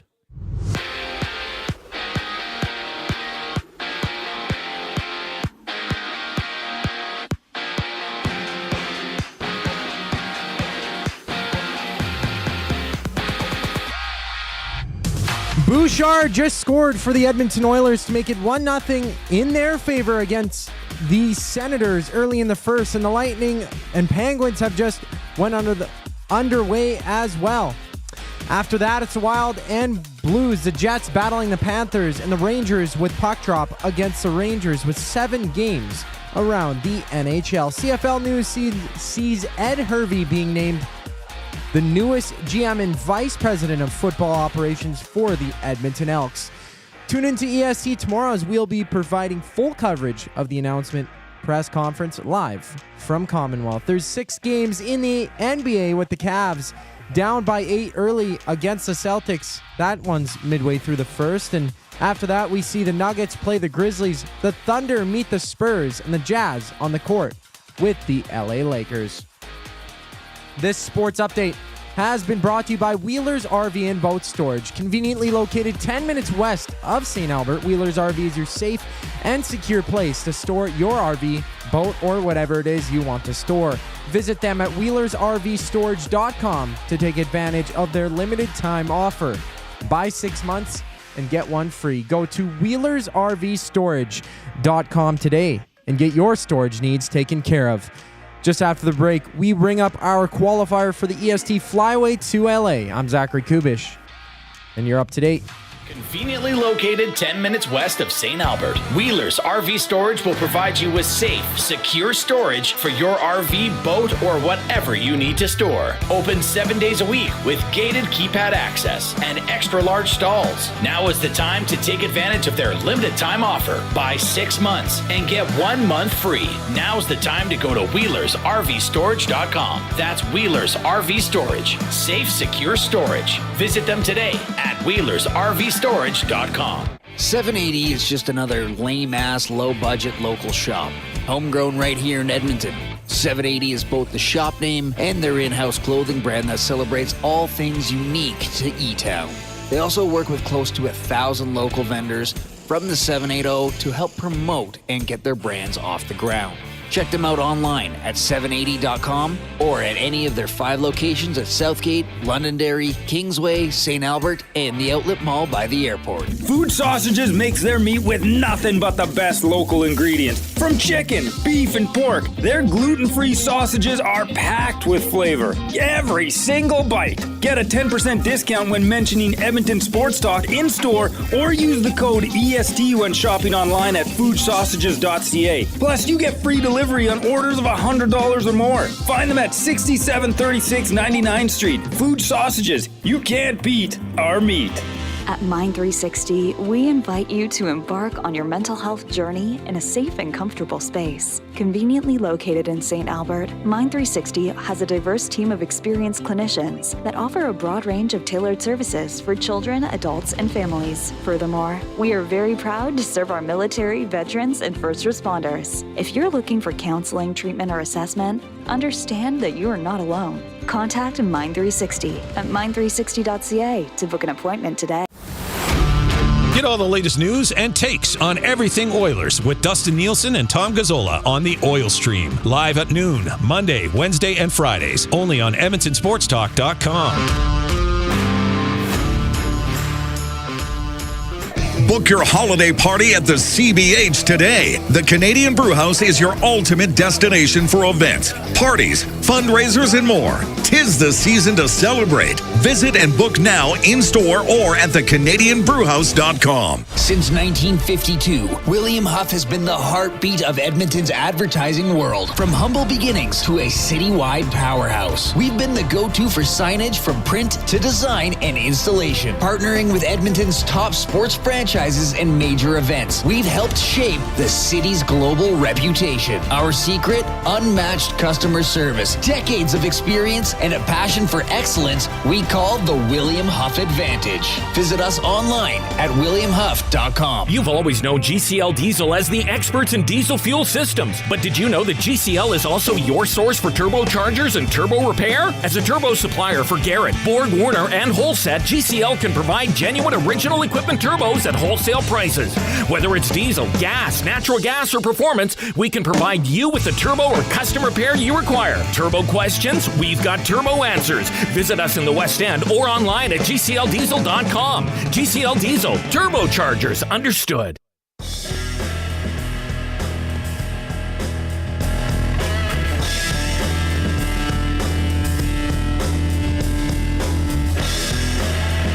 Well, we have a beautiful goal, and we have a Text of the Year candidate, at least from a colleague. So just as I was throwing to commercial, Evan Bouchard walking down the middle, dragging the puck between the legs of an Ottawa defender and roofing a shot on Linus Where's My Security Blanket Allmark. So 1-0 for the Oilers. And that prompted our leader and savior and inspiration, Dustin Nielsen, who was sort of back at work today, on air from home. He might be back in the studio at some point soon to text everybody, Bouchard made that defenseman look like Bouchard. I thought that was hilarious. I don't know if Dustin wanted me to say that on air or not, but I just did. Bouchard made that defenseman look like Bouchard. That's a great line. 1-0 Oilers with 13:34 left in the first period. For some reason, my computer is several seconds ahead of everybody else in this office. I'm about 16 seconds ahead of you, and I'm about 30 seconds ahead of the guys watching it on TV. Well, tell us the future. I'll bet on it. Well, it's a stoppage right now. Let me know. All right. So, yeah, Bouch with the... What did I say about Bouch yesterday? Reid, you need to, maybe we should have an in-studio He's gonna make plays. Zoltar hat for you to actually put on it's not in moments like this. But I believe you said this is who Bouchard is. There's a fight, everybody watch. Reid, this is like now getting to be Josh Brown, and is that Zach McEwen? Tom? They don't know yet because you're ahead of them for some reason. I think it's McEwen. Yeah. They said there's a why fight am I coming. so far ahead of everybody? I don't know. So Josh Brown doing his thing. Up. He's been bloodied. He's got a cut on the nose. He's doing Josh Brown things. Yeah, he's got to go to the dressing room to get repairs there. All right. Well, this is the thing. Bouchard is an incredibly skilled player with the puck. He will probably for several years be one of the top point-producing defensemen in the NHL. He also, at times, will make boneheaded, confounding plays and not play defense very well, such as Saturday night in Toronto. The hope for Bouchard is that he doesn't do that very often and that he doesn't do it in close games that cost the Oilers a point or two. Let's roll that one, Zach. For those watching on YouTube that want to see this beautiful goal again. Oh, there it is. You got the highlight already. That's a great goal. Just a great goal. A lot goal. of forwards wouldn't be able to do that or even try that. Well, and the touch to, it wasn't like he roofed it. He picked it over the glove. Nice. So that's what Bouchard brings. You just want him to limit the bad mistakes. But Dusty's comment, it couldn't have been better summarized like that. No. Bouchard made that defender look like Bouchard. Yeah, the Ottawa post-game show is going to be like, how can you... I didn't even see who that was. All right, let's go. Sorry for making Connor wait here. We got Connor qualifying for the EST Flyway to LA presented by the 780. Connor, how are you? Good. How are you boys? Good. Thanks for holding there. I just wanted to make sure everybody knew Booch scored. What'd you get up to today? Just working. Still working. Oh, you're still at work. Okay. Well, we will. Yeah. I guess I gave you a bit of a break by yapping for so long. You ever been to Los Angeles? No, sir. Oh, good. Well, you're going to qualify here. You got a chance to go. Well, that's amazing. This is fitting, Connor, that you're at work right now because that was our off-topic topic today for William Huff was what is the most amount of work you've ever missed with an illness? Oh, boy. You're making me have to think about that one. Well, the fact that it doesn't roll off the tongue. Am I missing work because I'm actually ill, or am I missing because I'm telling my boss I'm ill? On to the next question, Connor. way. On to the next question. Are you? Yeah. So tickets to the Clippers, Warriors, Rams, Cardinals, and an NHL game that will be featuring the Oilers. Qualifying will happen, or the trip will be given away on the Nielsen Show the morning of November 29th. So make sure you have your phone on and you are awaiting that call, my man. Congrats. Thank you, boys. All right. That is Connor qualifying today. Excellent stuff as he's going to have a chance to go. I'm glad Zach reminded me that I kept him waiting because I was talking about Bouchard. Got lost in that Well, that Beautiful was a great goal. Is Yeah. that the nicest Oilers goal of the year? It came up in the chat For an and individual effort. The general belief is that it's one of them. That would be one of probably top 3. I mean, I think that overtime goal in Detroit I really appreciated because of the play Ekholm made to get it across to Draisaitl. Individual effort. Yeah, like you don't see him lumbering down the middle of the ice like that. The Skinner goal in Calgary I have a soft spot for because he worked pretty hard and then had to really contort his body to tap that one in. Probably missing one. Which Skinner are you talking about? Jeff Skinner. Oh, Jeff Skinner, the forward. Oh, Podkolzin almost got a shot. Almost. Yeah, keep watching, Jay. It'll come up on your TV eventually. I'm not even going to watch it anymore. Well, you have it on TV. So I'm watching on my laptop. Maybe that's why it's quicker. Or do you have the? This your is on my laptop. The laptop is connected to the TV. See, there was the shot, and then he tried to shoot it again. 1-0 Oilers. 11:15 left in the first period. Riveting. All right, we got buying or selling, and this is presented by Damon Bunting, a consistent top-producing realtor in Greater Edmonton, and among Western Canadian RE/MAX realtors. He and his team would love to help you find that right home or make the move from your current home. Community-driven, he understands what it takes to make a difference in our city. Check him out, DamonBunting.com, or the Instagram handle, Damon Bunting Real Estate. Why don't you go first with me? Well, my buying or sellings were based off the back of your buying or selling. Oh, okay. Sorry. They really were. But I could. But no, this is good. Okay. So I just saw this today, and I think Koob was mentioning it in his updates. They've added a rule in the Professional Women's Hockey League, the PWHL. When a team takes a penalty, those players must remain on the ice for the ensuing faceoff. So it's the same as after an icing. So if a defenseman took a penalty, you'd have to start shorthanded with the 3 forwards and the 1 defenseman who are already on the ice. So it's a further advantage for the team on the power play because the shorthanded team can't put out their penalty killers to start. Now, maybe the penalty killers are going to be on the ice, but good chance they won't be. I don't mind this one. I don't mind it at all. I mean, I would buy this for the NHL, or at least for the NHL to try it. I don't know if the NHL would go for it. And quite frankly, I don't know if the players would go for it because the players would say there are certain guys in this league who are employed because they're good penalty killers, and they deserve a chance to work. And probably coaches and GMs would say, well, we signed this guy to kill penalties. We want him out to start the penalty kill. We don't want to have every third penalty kill where he can't start, or more than probably every third because some other guy takes the penalty and we can't put him out there. And then if we get scored on, then we really can't put him out there. So I don't think a team would go for this, but it certainly would make it would make a penalty more punitive, which is what it's supposed to be. So the premise is that this would lead to an increase in goal scoring? You'd hope. Right? That's the general consensus. Where I see it as interesting is on the delayed penalty side. When a team can get the extra player on the ice, when the goalie leaves the ice, and really hems them in, and now they have to stay on for the ensuing face-off as well. Which the Oilers did to Montreal yesterday. Yes, quite successfully. Right. So that would be... That is a good point. That would be really interesting if it would make it even... Maybe they bat it around a bit like they do in overtime in 3-on-3 where they exit the zone just to wear them down a bit more, right? That's a really good point. Could be a strategic thing. That's a really good point. So now you see, okay, this team's going to be penalized. We're going to play keep away for a while. Wear you down. If we can, because we know all of you guys have to stay on the ice. Yeah. Let's see how it goes. I don't know if the NHL would go for it. I think it might be too extreme for the NHL. I wouldn't mind seeing them try it out. I mean, there was even a suggestion a few years ago that any face-off in the defense, in any face-off in zone inside a blue line, the defending team couldn't change. So even if Bush takes a shot from the blue line and Allmark catches it, Ottawa can't change. Edmonton can. So you could get guys stuck out on the ice for a really, really long time. Again, that might be a little extreme. I think there's some strategy to a goalie freezing the puck so his guys can get a change. But this is not... It's a little different, but it's not completely out of left field given some of the other things that have happened in hockey. Well, and I'm just wondering what spurred this on for the PWHL. Yeah, I'm not sure about that. Are they just trying to stand out? Are they trying to be actively different? Right, Goob? Well, last year, in their inaugural season, they've had the jailbreak rule, right? Which is when you're on the penalty kill, you score a goal that breaks your player out of the penalty box. Oh, really?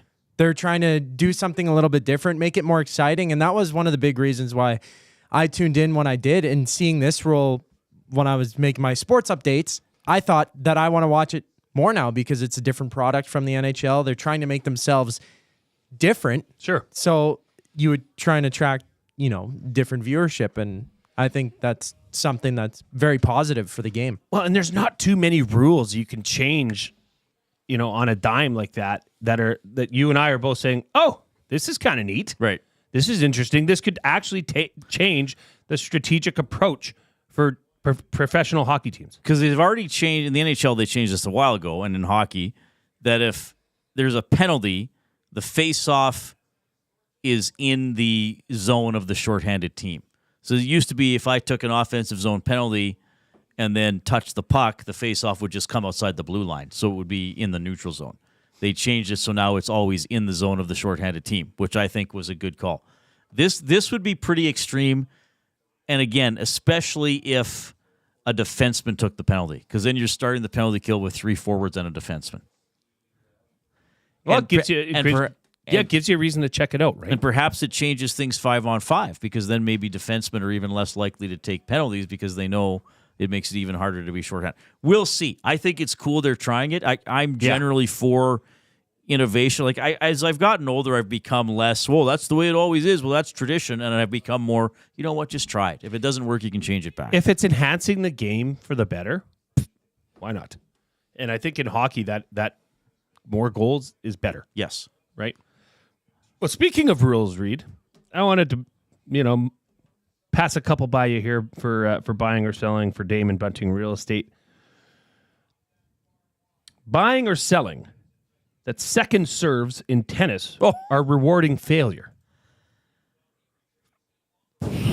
I would say no, because generally the player executing the second serve doesn't serve as aggressively, thus shifting the advantage to the receiving player. I never thought about this. Yeah, it's an interesting rule. I mean, it's one of the only times like, you get a do-over. If you go for it and miss, it's not like, well, you know what, you struck out, but we'll give you one more strike. We'll give you an extra strike. We'll give you another at bat right now. I don't know if I love it or not. I would sell on that it's rewarding failure. I think that's part of the game. Okay, are you buying or selling that technical fouls in basketball should count as personal fouls? Oh, they should. They don't. I know they should. Isn't that By the weird? way, thanks, Koob. Yeah, Nadal retired today, right? One of the great. What an era for tennis. You had Federer, Djokovic, and Nadal all at the same time. They should, because it doesn't add to you fouling out, right? No. So but in it the doesn't NBA, make sense. It doesn't make sense. It's a technical foul is kind of a worse foul. It's like an unsportsmanlike. You did something overly worse than rough a or hole. cheeky, right? It's worse than an offensive foul. But if you get 2 technicals, you're out of the game, right? Sure, but it doesn't go against your personal foul So count. you could have 7 fouls. In the end, no. Well, then you'd get fouled. So in the NBA, you could have 5 personals and 1 technical, and not be 7 out of you'd the be game. kicked out. And Yeah. on the 7th, either way, you'd be kicked out. But you could have 6 and still be in the game. Yes, With 1 technical. So you 5 could have personals. said the magic word to the ref and got teed up, and then slapped Tom Gazzola on the wrist, checking him a few times. But is that not the most ass backwards thing? Having a technical what made you foul. think of these? These are very creative not today. Count. Yeah, it'd be like saying, well, in hockey, an unsportsman. If you get an unsportsmanlike conduct penalty, the other team doesn't get a power play. You know, it's just my juices were flowing after I skunked Maddie in the first ever EST in-office crib. I can't call it a tournament. No, well, it's sort of formalized. We have standings. Okay, this one has gotten me. Oh golly, I've been waiting my whole life to be on a sports broadcast and talk about this. Buying or selling that, as baseball managers do, are you buying or selling that other sport coaches should wear their team's garb or jerseys on the bench? Baseball's pretty weird that way. That is the weirdest thing. I guess it's because they walk onto the field, or Who because cares? they're walking with the players. NBA coaches are on the court all game. Yeah, true. They're not in. They don't wear They're shorts. not in shorts and a tank top and headbands. What's up with that? Why do baseball managers wear the jerseys? Or why don't they wear like a golf shirt or Why don't they just wear a nice you could wear a jacket? team golf shirt and a team like go see the they're wearing the same clothes the player is wearing. Like you don't see John Tortorella in shoulder pads and a helmet. Right? Or maybe we'd like to see that. I mean, think of Mike Tomlin wearing shoulder pads or a jersey and it tight is pants. different traditions because in hockey they wear suits. They in used basketball, they often wear suits, but not as much. To. In football, they kind of wear athletic attire-ish. Whatever they want. And then want. in baseball, they wear the same uniform as the players. Yeah. That is really strange. It's a strange one. And it's not like it's something that you want to see. You don't want to see Tommy Lasorda wagging his butt out there. Yeah, he didn't need to wear the same... kicking dirt in skin-tight pants. He did... yeah. Like, how did these guys want to do that, too? If you're the fattest guy in the clubhouse, you shouldn't be putting on the tightest clothes. I'm sorry. Yeah, I'll sell on that. That they should wear, managers should wear. Like, baseball managers should dress like football coaches. Yes. Like have track Put on pants a team or gear, khaki like, pants and a team golf shirt and a team jacket. But the pants, that's fine. And then the socks. The socks are the ones. That really gets me. This is great. That's amazing. Yeah, Rob from the Grey. Tortorella doesn't wear a suit anymore, but he'll usually wear a sweater with a collared shirt and I think sometimes he still has a jacket over top. Well, Aaron Boone, I know for the Matt's beloved Yankees, he'll wear like the Bill Belichick cutoff sleeve hoodie, but he's still wearing the pants. He still has the baseball pants. And do you know in baseball pants they wear like real belts? Like leather belts. Yes, they wear actually formal looking belts. What? It's crazy. What kind of sport is this? That's good stuff. I did not expect. We'll have to dive more into that during baseball season. Well, we could talk all about crazy rules, crazy sporting attires, all you want. 1-0. The Oilers leading the Senators now into the latter stages of the first period. Beautiful goal by Bouchard. Portions of this hour presented by the Canadian Brewhouse. Book your holiday party at the CBH today, your ultimate destination for events, parties, fundraisers, and more. 'Tis the season to celebrate. Visit and book now at thecanadianbrewhouse.com. All right, we're back with my top 3 for food sausage. Reid Wilkins Show with Jay Milne. Here comes the Coop.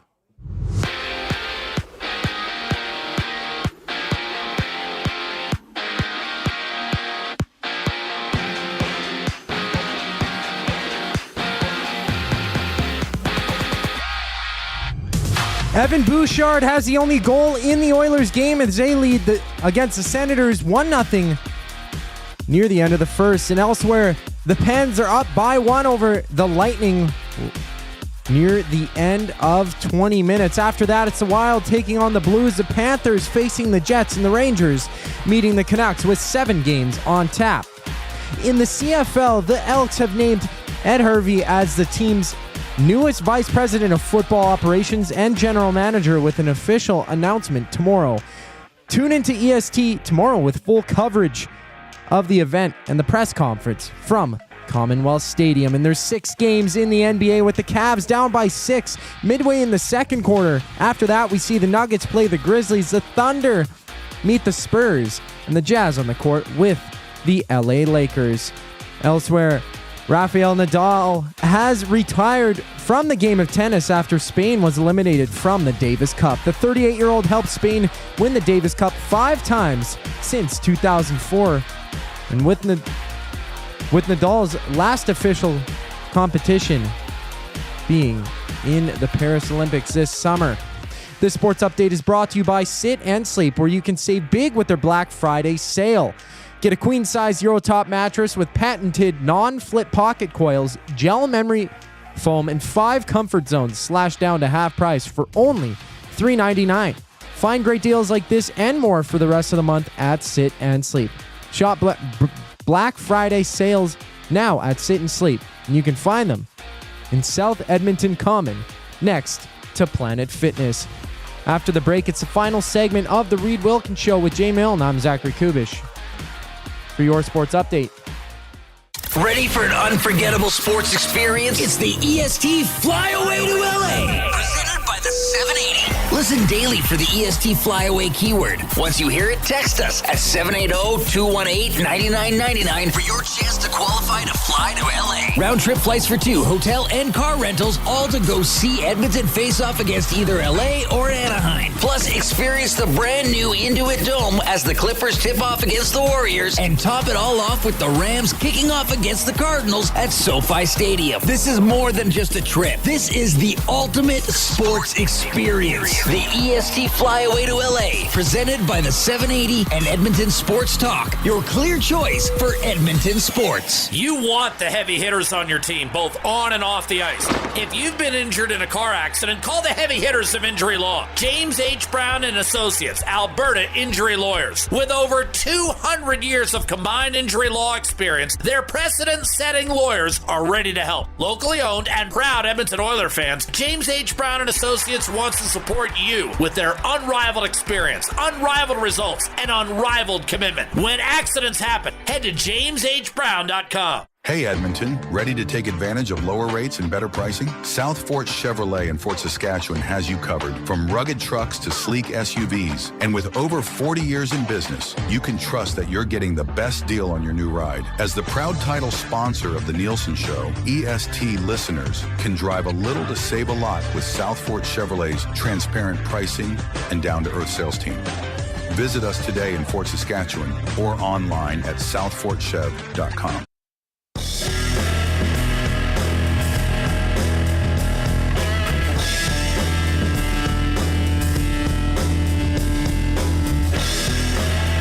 Okay, so while we were gone, 2 goals to tell you about. Tim Stützle scored for the Ottawa Senators, and the Oilers have come right back with a goal by Connor McDavid. Podkolzin throwing the puck in front from a sharp angle. And Allmark got his left toe on it, and it went right to McDavid in front, who slammed in the rebound. There is an assist, Tom Gazzola. Puck's on net. Do you have a Podkolzin apple? We need a Podkolzin ceremonial apple. Shawn Belle. I've never been around Shawn Belle for this long in my life. He's very fun. Thank you, Belsey. Can we get a ceremonial Podkolzin apple? We need one. Well, that was a good play. Just put it on net. Throw it into his feet. Puck's on net, baby. So 2-1 Oilers with 3:31 left in the first period. We'll keep you updated, of course. We're with you until 6 o'clock. And hey, that's his second apple. All these guys. No, I know, but in this game that he got an assist. He got the assist on Bush's goal. Did he assist on Bush's goal as well? Holy crap. He's on fire. I didn't even see that. I said it. 2 assists and a goal. He's the leading scorer. Now he's going to get an empty netter. Empty netter. All right, so the Oilers up 2-1. Shots are 10-10, 3:24 left in the first period. So Tom and Bells, are you after the game? Yeah. Tom seems very irritated with me right now. I don't know why. Look at him. Tom and Hernan and Belsey here after the game for the Oil Stream post-game show. Well, you said he was going to maybe get... There was a better... The likelihood was high of him getting an assist. Well, if you're playing on a line with McDavid and Draisaitl, hopefully you'll get a point. The law of averages would suggest that at some point you'll touch the puck and it'll go in. But he's got 2. I didn't even realize there was an assist on Bouchard goal. On Bouchard. Because he walked through the entire Ottawa team. Yeah, there you go. The one guy. Start planning the parade. All right. We're with you for about 13 more minutes here. So there is now this is a very fun place to work. We work very hard. We care a lot about the product. Yes. But we are also all about camaraderie and just making memories, Jay. Just making memories. 10 years from now, nobody's going to say, do you remember how Reid described that Bush goal? No, they're going to say, do you remember when Jay and Iwanek started a cribbage tournament in the bullpen? So one would hope. So we have is it a tournament? So what during our halftime? I think it's more of a league. The halftime show was you and Iwanek playing crib. I think it's more of a league. Whose crib board is it? Matty went out and bought it. He came in with all the supplies. I brought the snacks because you can't play crib without snacks. That's a brand new. The snacks brand new were good, by the way. Everything's brand new. Oh, nice. Yeah. So it was glorious. It was I got good cards. I mean, that's how it goes sometimes in crib. So I managed to skunk our dearest Matthew Iwanek. Which means you beat him by what? More than 30 points? So technically it's 2. So a normal win would be 1. Right. Point awarded in the league standings. I got 2. Wow. And then I played a Wannock. I have not played Crib in probably 30 years. You did very well. The losing margin was under 10. Came down to the last, the last few points, and he was able to get something right near the end. So along those lines, and please participate in this in the Nasty Chat or in the ESD inbox, 780-218-9999. The top 3 for food sausage, the best sausages you will ever eat, locally made and packed full of flavor. Order online or visit them in-store, 6736 99th Street. And take advantage of their EST discount. So 10% off your order by entering the online code EST, or you can mention Edmonton Sports Talk in store. For example, hey there, sucker. You looking for some sausage? This sounds like more of a back alley transaction. I'm thinking I'm not sure card where game. that was I'm thinking like Riverboat card games. That was incredible. Riverboat card game. Hey, sucker, are you looking for some sausage? Hey there, feller. You looking for some sausages? I certainly am, Big Well, Willie. Tell you what, you done just walked right into the right store. All you need to do is tell me a little About gift the code. boys at Edmonton Sports Talk? Well, there you done went and did it, young man. You get yourself a 10% off discount. You doggone gone and done it. You as don Shania diggity Twain dog once did said. it. Free delivery in Edmonton on orders over $100.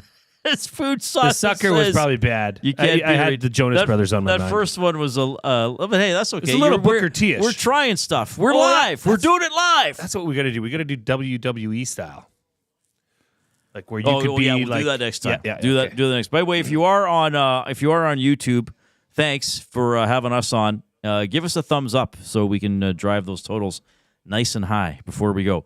So this will be fun. Our top 3 card games, sort of casual card games, family card games, around the campfire type card games, casual evening type card game, something you might play. Okay, you haven't seen, your Aunt Clarice in a few years. But Clarice? But yes, you can pull out and play this card game. I think we got to put cribbage on this list. Would that not be the sort of casual card game, but still involves some thinking and some strategy? But you play pretty loosely. I mean, everybody has their games. I'm partial to crib because I liken it to the game of golf. You can play it at any age, but you can play it for all ages. That's a good point. Right? So you can play with, I can play with my daughter, I can play with my dad. Yeah, because the rules are not. Yeah. There are rules. There are. There are more rules than just like, play a high card. But it's not as if, now what? Now what? Now Yeah. what? And you help the other person score. Yeah, unless you're a real, jackass. Then you don't. But yeah, I mean, it's a good, it's a sitting around having a bowl of chips and a beverage kind of situation. Looks like 5-on-3 coming on here. For a minute 58. So they're just showing the replay. Wow, that is a tough call on Giroux. But so the Oilers had the face-off in the offensive zone to start a power play. Giroux, taking the draw, went down to the ice and touched the puck with his glove. And you cannot attempt to win a face. You can't win a face-off with your glove. And that was close, though. That was really close. But I suppose he did hit it with his glove before he got it with his stick. So the Oilers with a 5-on-3 for a minute 58. Okay. They better score. Okay, Zoltar. Give us your prediction. What's going to happen here? Bouchard goal. Really? Yes. What about him? Yeah. Tommy's groaning. Why is Tommy groaning? My feed he's just seeing the replay now that I saw 3 days ago. No, he poked it to the corner, Tom. Big Uke saying bang. You can't try to win Does it mean win they a face scored off right with away? your glove. Tom, This is riveting. Tom's upset that I'm arguing with all him. these different. There's a goal by McDavid. Shoots it in from the high slot. 3-1 Oilers, and they'll still have about a minute 20 on the power play. Well, what am I supposed to do? I got listeners. You get to talk about this for an hour after the game. Huh. Nice to see Nice Connor to see McDavid young shoot from McDavid there. finally scoring. And shoot. Have a good shot opportunity, take it. Yeah. Instead Moving of the puck passing it up. around. Draisaitl, right side. Pass across to McDavid, got knocked away. McDavid circles, gets it to Bouchard up high, and then, he just fires it in. Coob just shut the door because apparently I'm spoiling the game for everybody. And they'll still have 40 seconds left in the first, or there's up 3-1, and they'll still have a minute 20 of power play time. So cribbage. Like, cribbage is the classic game. How about a game of crib? And it's also a game, if somebody said I've never played, you wouldn't feel like, oh, God, I don't have 40 minutes to teach you. Be like, okay, let's start playing, and I'll teach you. Yeah, just play with your cards up. You know, like, let's walk through this and say, okay, you should keep these for this reason, and, 15's good. You're not going to teach Even them. if you just told people 15 and pairs are good. Yeah. Then you could kind of go from there. I mean, it just takes time to get into the intricacies of pegging. You know all those intricacies. Yeah. What, Zach? What are you laughing at?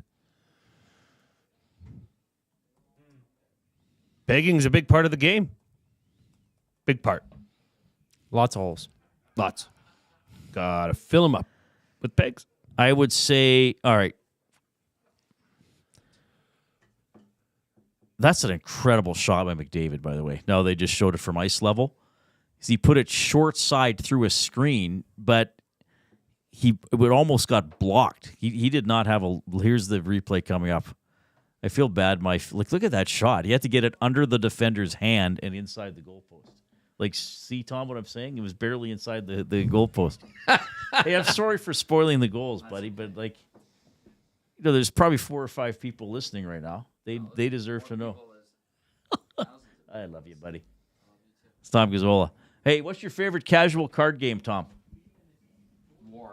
War. Okay. So we'll put War on the list for Tom. Yeah. Now, is War not just I play a card, you play a higher card? Well, it's 1, 2, 3, go, and then whoever has the higher has to take it. Yeah, and then if it's a tie, you have to. Yeah, that's what we're talking about. Just simple card games you could play with anybody. Yeah. Okay, Tom's got War. We said cribbage. I got to say euchre. Now, I only have a few experiences playing euchre. I was visiting aunt, uncle, and 2 cousins in Ontario several years ago, and my uncle, who unfortunately has since passed, introduced me to it, and I couldn't stop playing it. And it's 2 against 2, right? Your partner sits across from you, and my team always lost because I wasn't quite as sharp as everybody else. Aren't the 9s? But I forgot the rules. Aren't the 9s special in euchre? I've never gotten into euchre. Oh, really? Okay. I'm surprised it's not called euchre. Euchre. Maybe that's what the French call it. Euchre. Euchre, yes. But euchre's a pretty good casual. Is there like trump cards? For some reason, I think it's good to get 9s. I think it's good to have a 9 or something like that. But I remember it was really fun, and you sort of have to read off your partner. Yeah. And realize, okay, they just played this. Or tricks. You're getting tricks, Yeah, right? you get tricks, and the person on the other team just played this. So if I play this, then that'll probably be better. So you sort of have to anticipate. But, yeah, I can't totally remember, except I remember really liking it. By the way, to the couple people who have complimented my shirt today, thank you. It is a Def Leppard t-shirt. Thanks for everybody that complimented mine. I'm going to recommend something here. If you're looking for, because as people know, I like the board gaming / card gaming world beyond that you would play with a deck of standard playing cards.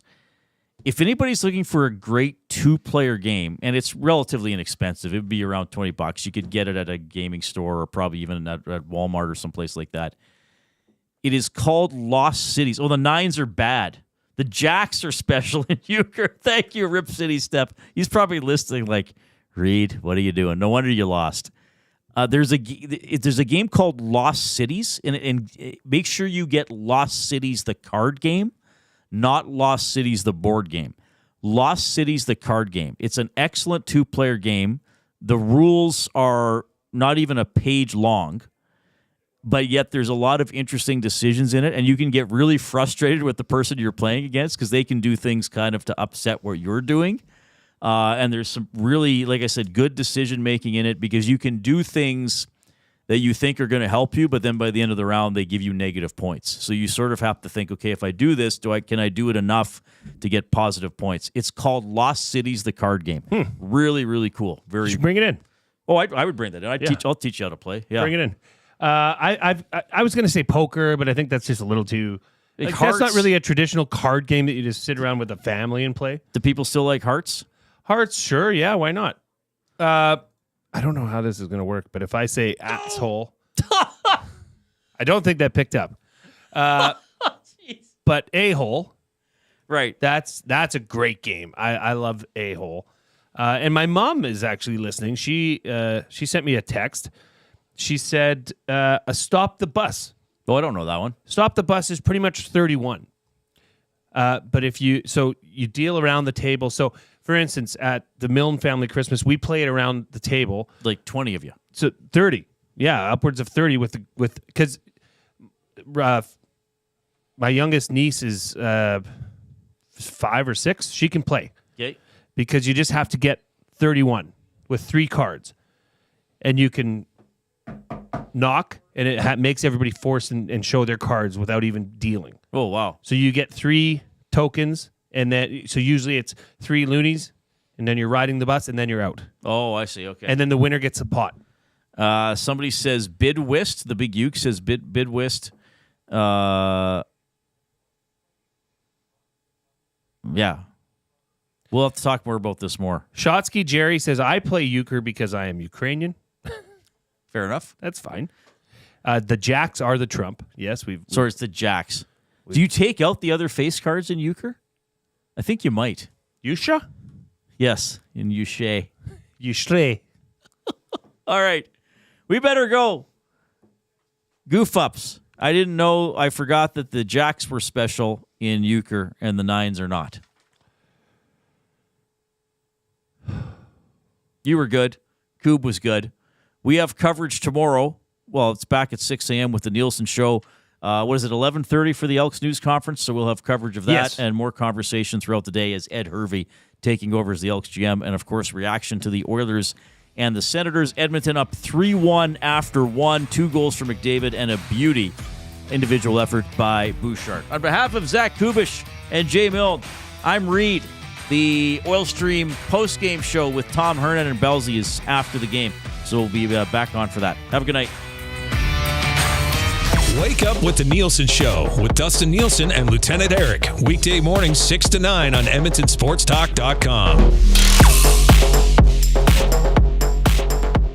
Looking for a winning strategy for your retirement? Contact me, Joaquin Gage at K4 Financial, where expertise meets dedication. I will always look for a careful approach to your retirement, ensuring your financial future is secure. From tailored strategies to clear, actionable advice, I'm here to guide you every step of the way. Don't leave your future to chance. Get in touch with me, Joaquin Gage, today at k4financial.ca or email joaquin.gage@k4financial.ca to start planning for a brighter future and a more secure retirement. At Mind360, we invite you to embark on your mental health journey in a safe and comfortable space. Conveniently located in St. Albert, Mind360 has a diverse team of experienced clinicians that offer a broad range of tailored services for children, adults, and families. Furthermore, we are very proud to serve our military, veterans, and first responders. If you're looking for counseling, treatment, or assessment, understand that you are not alone. Contact Mind360 at mind360.ca to book an appointment today. Edmonton Sports Talk delivers a mass audience of key, influential customers to your business, all while you associate your company brand with the biggest names, the hottest sports news, and teams from every league around the globe. Oilers and Elks, NHL, NFL, Major League Baseball, and the Association, Formula One, soccer, golf, oh sweet mama! The excitement is palatable on Edmonton Sports Talk.